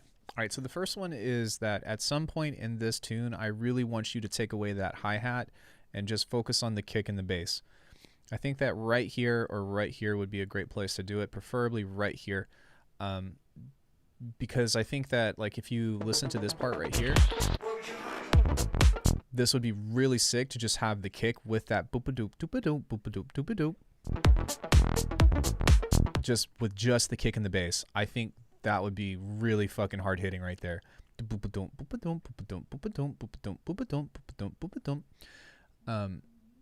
Yeah, that'd be fucking awesome. But that's like my favorite thing about house tunes in general. So like anytime somebody has like a 4/4 tune, I always say like I really just need the kick and the bass at some point. The breakdown. Bitches love the breakdown. Call me a basic bitch. I will say I fit within that demographic, but I need that. I need that in tunes like this. I need it.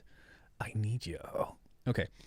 So at some point, yeah, I would really like that. For this section right here, I actually think it would also be really cool. Wait, are you working in Ableton? I forget. You're in Ableton, right?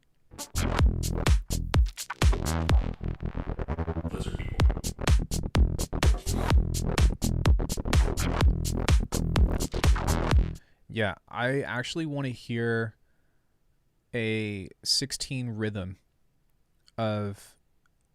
I want you to resample the with the ball wapatom. I want you to resample that. I want you to put a grain delay on it and then put like an LFO or a tremolo or something that's in a 16th beat on this and use that as a syncopation that's in a higher thing. So you can use a pitch shifter, you can use grain delay, but that would be a really fucking cool way to add more energy to the tune, but also use an use a layer that fits. But it would also be really cool if you pan that around as it's going.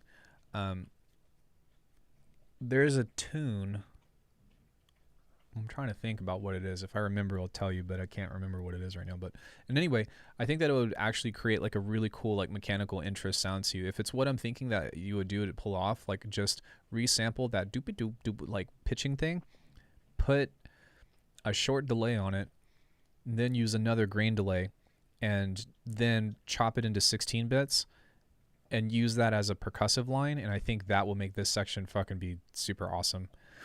Other than that, I don't really have much else for the tune. I think that that would be the best way to build energy and have that last hurrah, and then you can add in one more like ride or something, or like white noise kind of to make this part the most interesting. But for the most part, if you listen, you have the hit or the kick, hi-hat, kick snare pattern exactly the same through the entire tune, which works for the majority of the tune, but like varying on that a bit I think would also like really make this tune come alive. Even if you just took the hi-hat away and took the snare away for this section, like this would be mad jams. So yeah, that's what I got for that one, man. Really cool tune. Good to see you back. Sorry I don't have much else for it. I don't think it needs much else. That was a super vibe. Oh, okay. Okay, he posted first, so I'm going to play Alexei's first. Oh, re-uploading. Okay, cool. And then we'll do Simplies, and then we'll do Carbon. I think I'm going to close the queue after this. The queue is closed.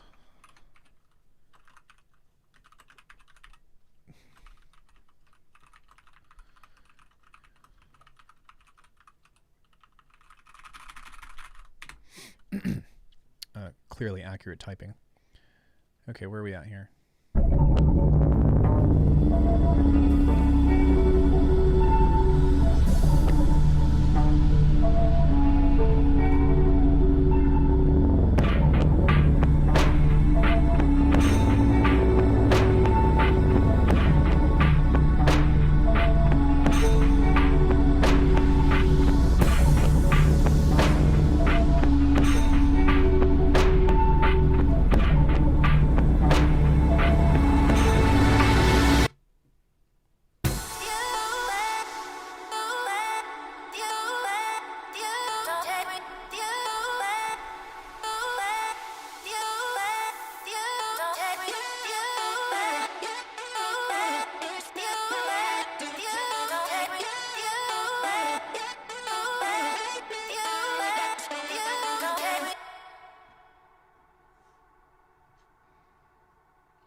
Is that it? Okay. This one's a tough one. All right, so the first thing that I want to talk about is the kick that you have right here, like versus the amount of distortion, doesn't make a lot of sense to me. Because you have so much heaviness in your intro that's just like, right? And I'm like, oh, damn, this is going to be fucking heavy as shit. And then you have this kick that sounds like you're slapping somebody on the forearm with one finger.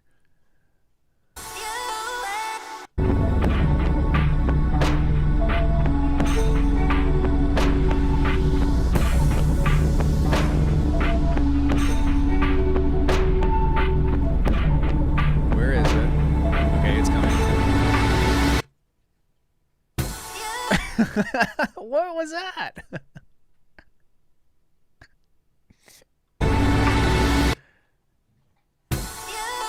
Like, why did I would have used the same kick with a shit ton of reverb.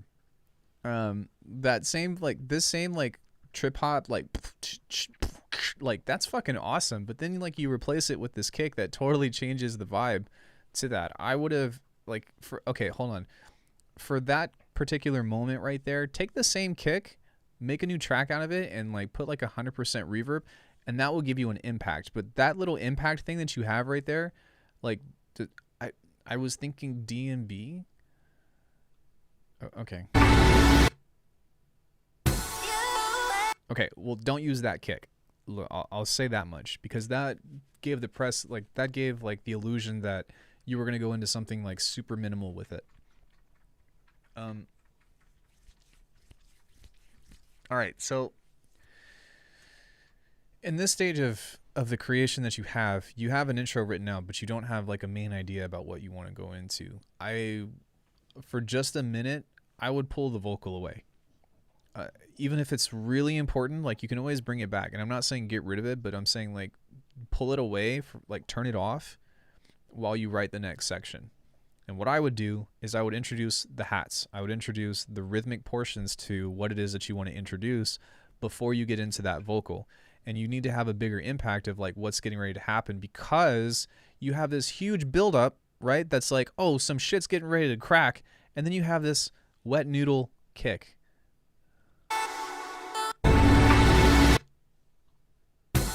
Poof. So by setting the vibe, by having a big ass kick reverb thing, right?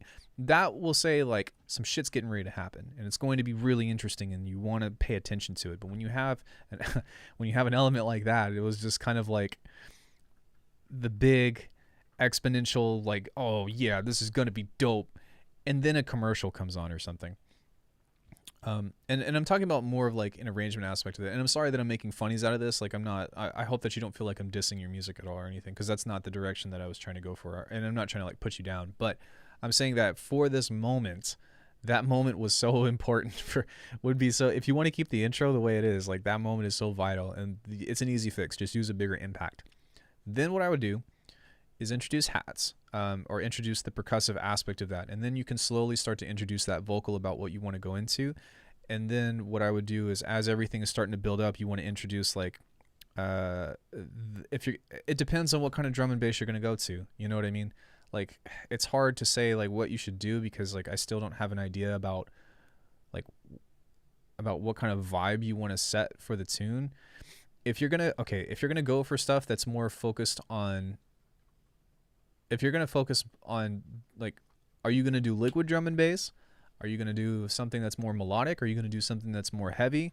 But whatever it is that you want to introduce next, that's the element that you should start thinking about slowly giving the listener like a clue of, right? Regardless of what it is. If you want it to be smooth D&B, then you can start to introduce that vocal again and then have some kind of chord progression, and then that will take you into like a smooth D&B type thing.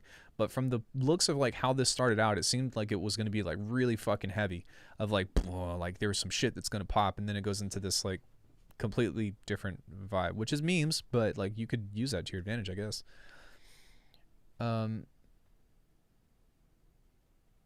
Yeah, I think that you really just need to decide about like what kind of vibe you want to set, and then this next part right here is all about introducing the vibe. And then once you figure that out and you start writing the main section, then we can go from there. But as of now, these two ideas that you have are very contrasting by nature. So like if you want to make these ideas fit a little bit more, then what you could do is take that vocal and then distort the shit out of it and use that in some cases towards the intro, and then make the vocal clean or whatever. But they need a relationship if you're keen on having both of them. Yeah, I just started watching your vid and trying to learn the heavy sound design. Okay, so before you even get into that, I would start by just making some easy, simple bass, drum and bass type music with like very simple basses and stuff, because that is the hardest part to get right, is getting the vibe. To me, in my opinion, the reason why drum and bass is so hard is because it's very difficult to get the vibe. But once you have everything kind of set up in that way, then you can start introducing those more abstract and heavy sounds, and that will start to make a lot more sense in that way. But if you're like kind of new to producing in that aspect, and like, by all means, I'm not trying to turn you off from making those sounds or anything for whatever, but I think that it's important to kind of grasp what makes drum and bass before you get into like the super crazy sound design of it. And that's the cool thing about drum and bass, is that it can be as simple or as complex as you want it to be. But I think that by going back and doing that first, or at least like not putting yourself in the trap of you make some really cool sound and then you need to like make, and then you need to make something with it, which I did a lot. I spent way more time on sound design than I did actually making music. That's actually still true to today. This sounds like it would want to go more into a liquid tune for me, just because of that vocal. It seems like this would be like a Fred, what's his name? Fred V. Brooks Brothers, Liquid City type thing. But it's all about what you hear. And if you have an idea about where to take it, then that's really what matters. But once you have kind of an idea and like you kind of have a starting point, then we can kind of figure out how to go on from there. Okay. But as of now, like, I don't think that I have enough to kind of tell you how to finish that. Like, this isn't even beat block for me, because the idea is kind of like, there's nothing for me to grab onto yet. Or I can't see the picture. I can't see the big picture about what you're wanting out of this yet. It's too abstract. I think that's the best way that I can describe that. So put a little bit of time into that in that aspect. And then I'll help you figure out where to go from there. This is all new to me because I'm usually a synthy future bass. Yeah, that's totally fine. And by all means, like, it's cool. It's good to be diverse and stuff. I just don't know what you want to do yet. And once I figure out what you're going for, then I'll be able to help guide you in that direction to some extent, right? Because even though I make a lot of sounds for drum and bass, I don't make drum and bass. I don't really fucking make anything these days. I make sound designer music. Just wanted your thoughts on where to go with it. Yeah, I need you to give me some kind of direction first. So pick a direction and put some time into like conceptualizing the main idea, and then I'll help you figure out where to go from there. Okay, that's the best advice I can give right now. But yeah, it's still cool stuff, interesting stuff. If anything, fix that kick. Fix the wet noodle kick. All right, Carbon, you are last but not least. I feel like the overall tune is good, but lacking mix-wise. Dude, you know that I don't do mix feedback. You know I don't do this. There are some smaller things I want to do, but I don't know what. Why? That's not beat block. This isn't beat block. I'm still gonna listen to your tune, but you know that's not beat block.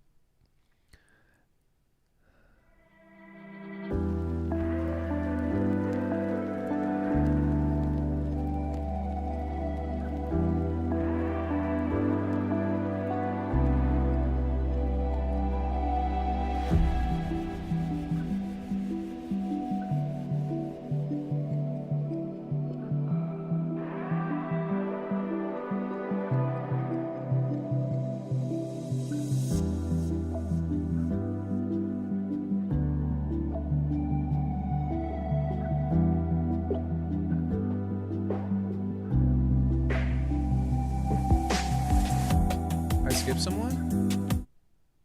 Who did I skip? Oh shit, I skipped Demi. Ah man, I'm so sorry. My bad. Yeah, Carbon, I'll come back to you, okay? Something that's whip, I'm thinking about finishing, I don't know, and stay in trouble with drums. Okay, sorry about that. Thank you for pointing that out.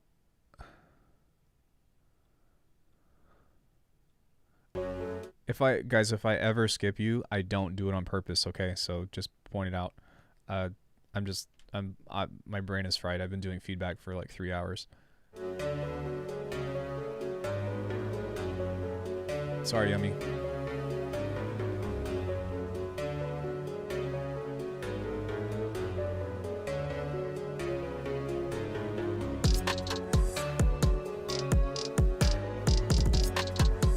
At least another 2 minutes?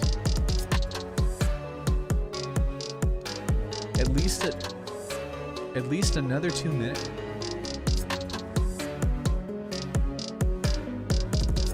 Why? Why though?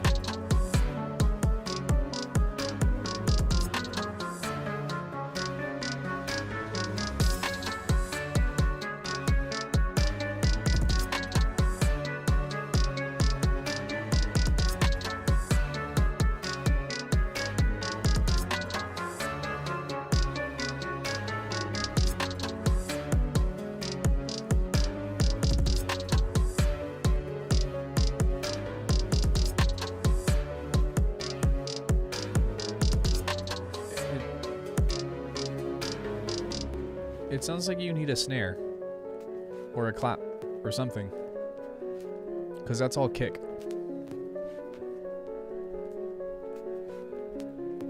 Which I guess is fine.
Okay, before I go any further, Yummy, did you hear my whole 20-minute lecture on tune length?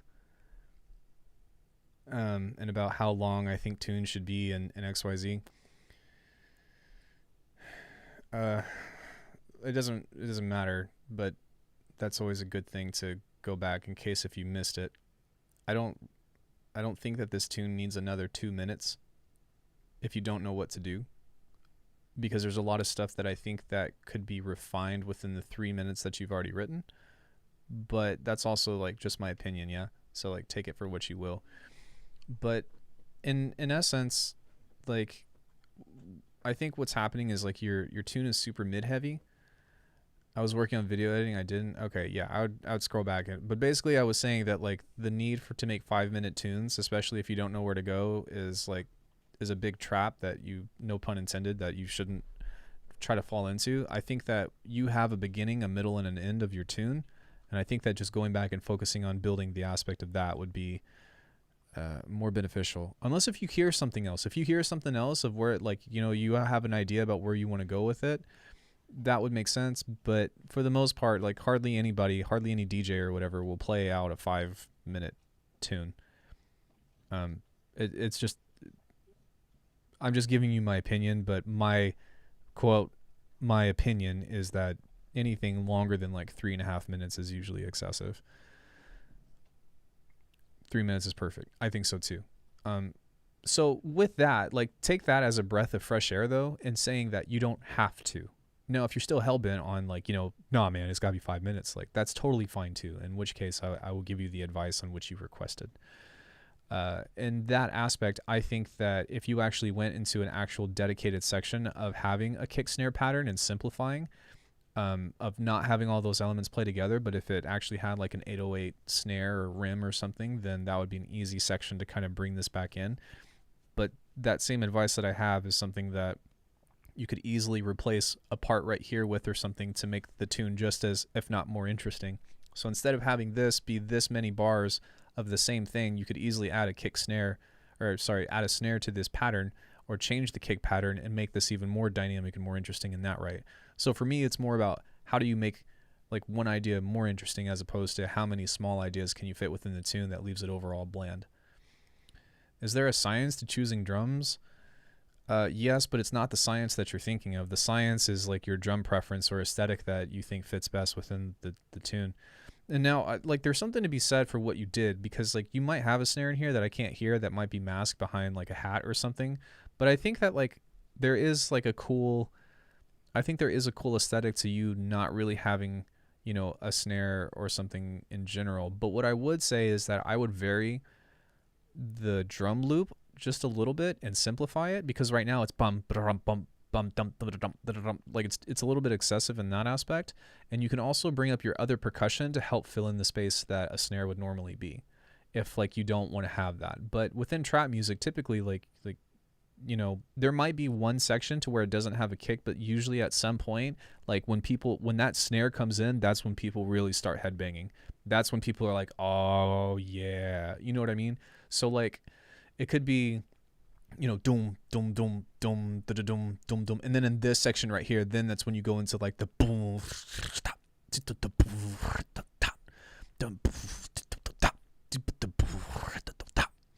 or whatever kind of trap beat you want to make or whatever. That's just an opinion though. Again, everything that I say is subjective in that manner. But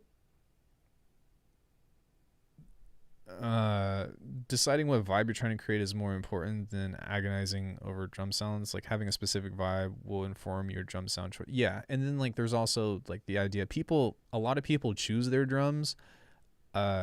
I make my own, and I'm not saying that you need to, but that's exactly like why I got into drum design, was because I could never like scroll through enough samples to find the perfect one. And that really got annoying to me. So I was just like, fuck it, I'm gonna learn how to make my own drums. And I took over that thing. But like you could always just like do, the typical thing of like getting like drums that knock or whatever. That's what a lot of people get into for trap. And I think part of it is because he's got so much free stuff, and it's also not hard for trap for you to like change your drums from being like wimpy to being hard. You just need saturation and soft clipping, and then like you're pretty much got your like knock. Yeah, I've got plenty of videos on it.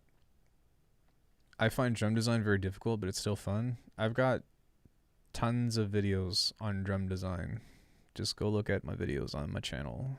For you specifically, Yummy, I would look how to make your snares schmeck, and then the second one would be how to make your kicks knock. This is the only trap song I've ever produced. Most of my music is like heavy experimental or just weird IMO. Well, yeah, most of us are like that.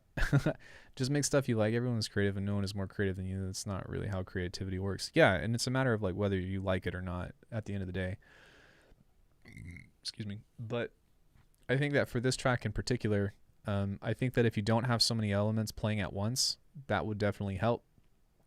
But I definitely feel like because of you restraining the snare so long within the tune, I think that that should be what you try to variate. You know, if you're just going to have that kick kind of take you through the whole thing, then I would get out of the idea of looping and then maybe have like a different chord progression or something at some point in the tune. But I definitely 100% do not think that you need to add 2 minutes to the tune. You can, but if you're already stuck and you're like, this needs to be 5 minutes, I think that's like, I wouldn't recommend going that route. That's the easiest, like, one-way ticket to beat block.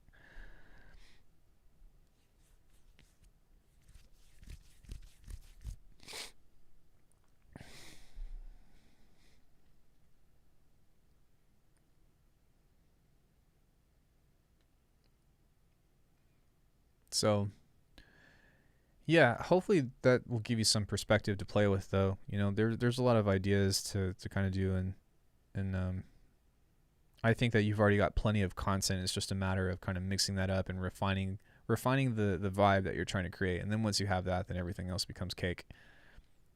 But yeah, that's all I got. All right, Carbon, let's get to you, and then I'm gonna close the stream. If anybody wants to support the channel, you can help me by subscribing if you're not already subscribed, and consider becoming a member, because I do this for free, and it takes a lot out of me. So, yeah. All right, Carbon, let's get it.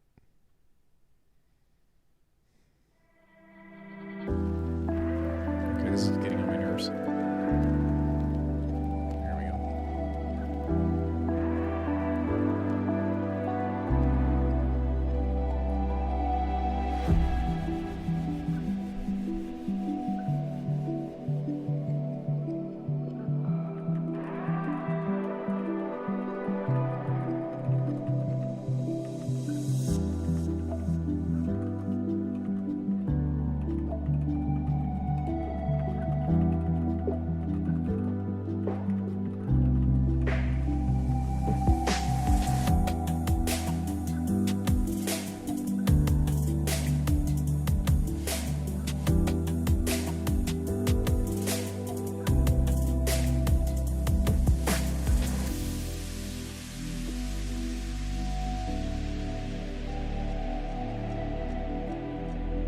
I don't think it needs a vocal.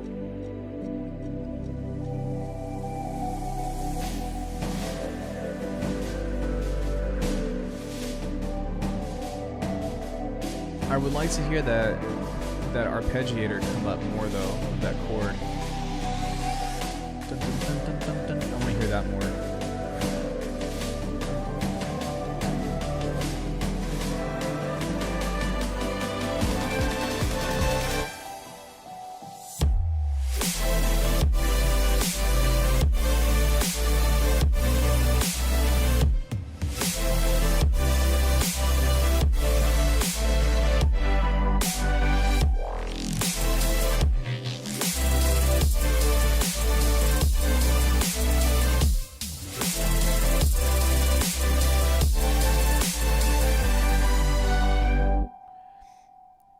Yeah, I mean, I guess if you want a vocal, then you could make that work. But I kind of want to hear more of the musical aspect developed, especially from that gated trance pluck.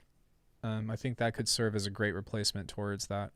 In regards to your main section, your synth stack is so much louder than everything else. Like, you've got these little neuro bass fills and stuff, but you can see how much more quiet it is compared.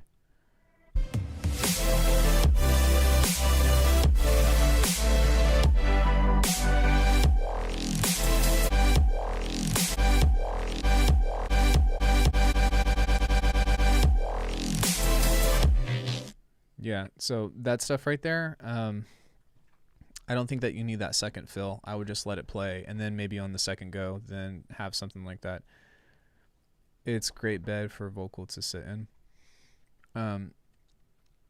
Yeah, I think that you can also use like a more crunchy top layer, because right now it just seems like it's like you have a house with no roof. You have the white noise, but I think that you can get away with a little bit more distortion on that.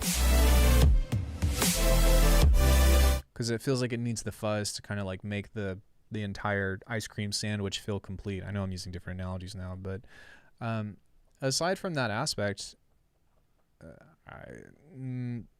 I think that like really it's just more of, once you get out of this part, it's just elaborating on more music, you know, of writing either evolving the chord progression or doing some kind of melody while you pull the chords back down and have the same idea or something. But something else that you could do is like take inspiration from Seven Lions and focus more on having like a mid-heavy part or a mid-synth heavy part, you know, with more like mid basses and all that. But I don't really think that you necessarily need to have that. I would go for really high energy, bring the energy back down and make it more smooth, bring the energy back up, bridge, big energy, small energy, outro. But yeah, I do think that you can have a lot more musical elements going on in this, and I think that a vocal would be an easy fix if that's where you wanted to take this direction anyways. But I find that like finding original vocals is really fucking hard, so I never go for vocals. I almost never use vocals unless if I use my own, and usually it's just sound effects like or or you know, the typical Yamaha one or something. But just on the high end, not on the main chord stack, just on the high end, because everything else sounds fine. Might change the fills around because the volume definitely ducks down a lot. I think that if you were to compress your saw stack more without any makeup gain, then it will help create more of a balance between those neuro fills that you have. But right now this is too open and this other stuff is too quiet. So that's why it doesn't really work yet. And if you listen to most like saw stacked music, like it actually is like hella fucking compressed. Everything is super compressed. And that's why you have such a consistent volume. But yeah, that's pretty much all I have for that one. Yeah, I would go, you know, big synths and stuff. Go into something that focuses more on being like melodic and maybe pretty. Then bring the energy back up with the same saw stack thing. Maybe have a different fill or so. Write a bridge. Then again, maybe big intro or big, you know, thing, or like long bridge about how to get back to this, and then bring the energy back down. And then I think going into an outro, I think that would be the way that I would try to sequence this, or to arrange this rather. But this isn't my kind of music. I'm really shit at making a saw stack sound good.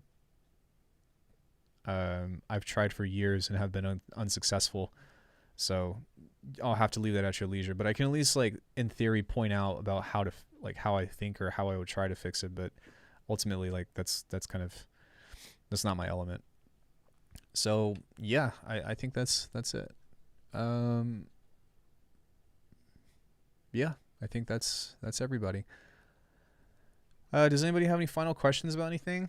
Thank you all for everyone who's still here watching and listening. I hope that you guys had as much fun as I did. Yeah, I do this every Thursday, once a week. I have to do it once a week because I get really, like, it's creative advice, right? So that means that I have to be creative in the advice that I give. So by the end of today, or by the end of the day rather, I get really fucking burnt out and I'm just like, oh, I got nothing. So Thursdays. And if you guys are in a crunch or whatever and you want to skip the line, you could consider becoming an Ether member or higher, and there's always that option. But yeah, you guys can help me out by subscribing if you're not subscribed already. And please do me a favor, and if like you guys are looking for knowledge, for one, please go look at my channel.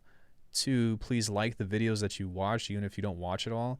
3, please go leave a comment on it. It doesn't even need to be personal. It could just be a fucking thumbs up or something. But please do me a favor. Go watch my shit. Help me get back into the algorithm. Tell people, or tell YouTube that you like my content and recommend my content for me. That would help me out immensely. I hate asking for it, but I really need your guys' help in helping me like stay relevant in this means, because it's not going to happen from just me putting out videos. It's not going to happen. But aside from that, much love. Joe, glad you came in. Thanks so much for hanging out. And I guess I'll see you all tomorrow, where I will be doing music production. So yeah. All right. I'm going to make something to eat. Bye, everybody. Thanks for coming in.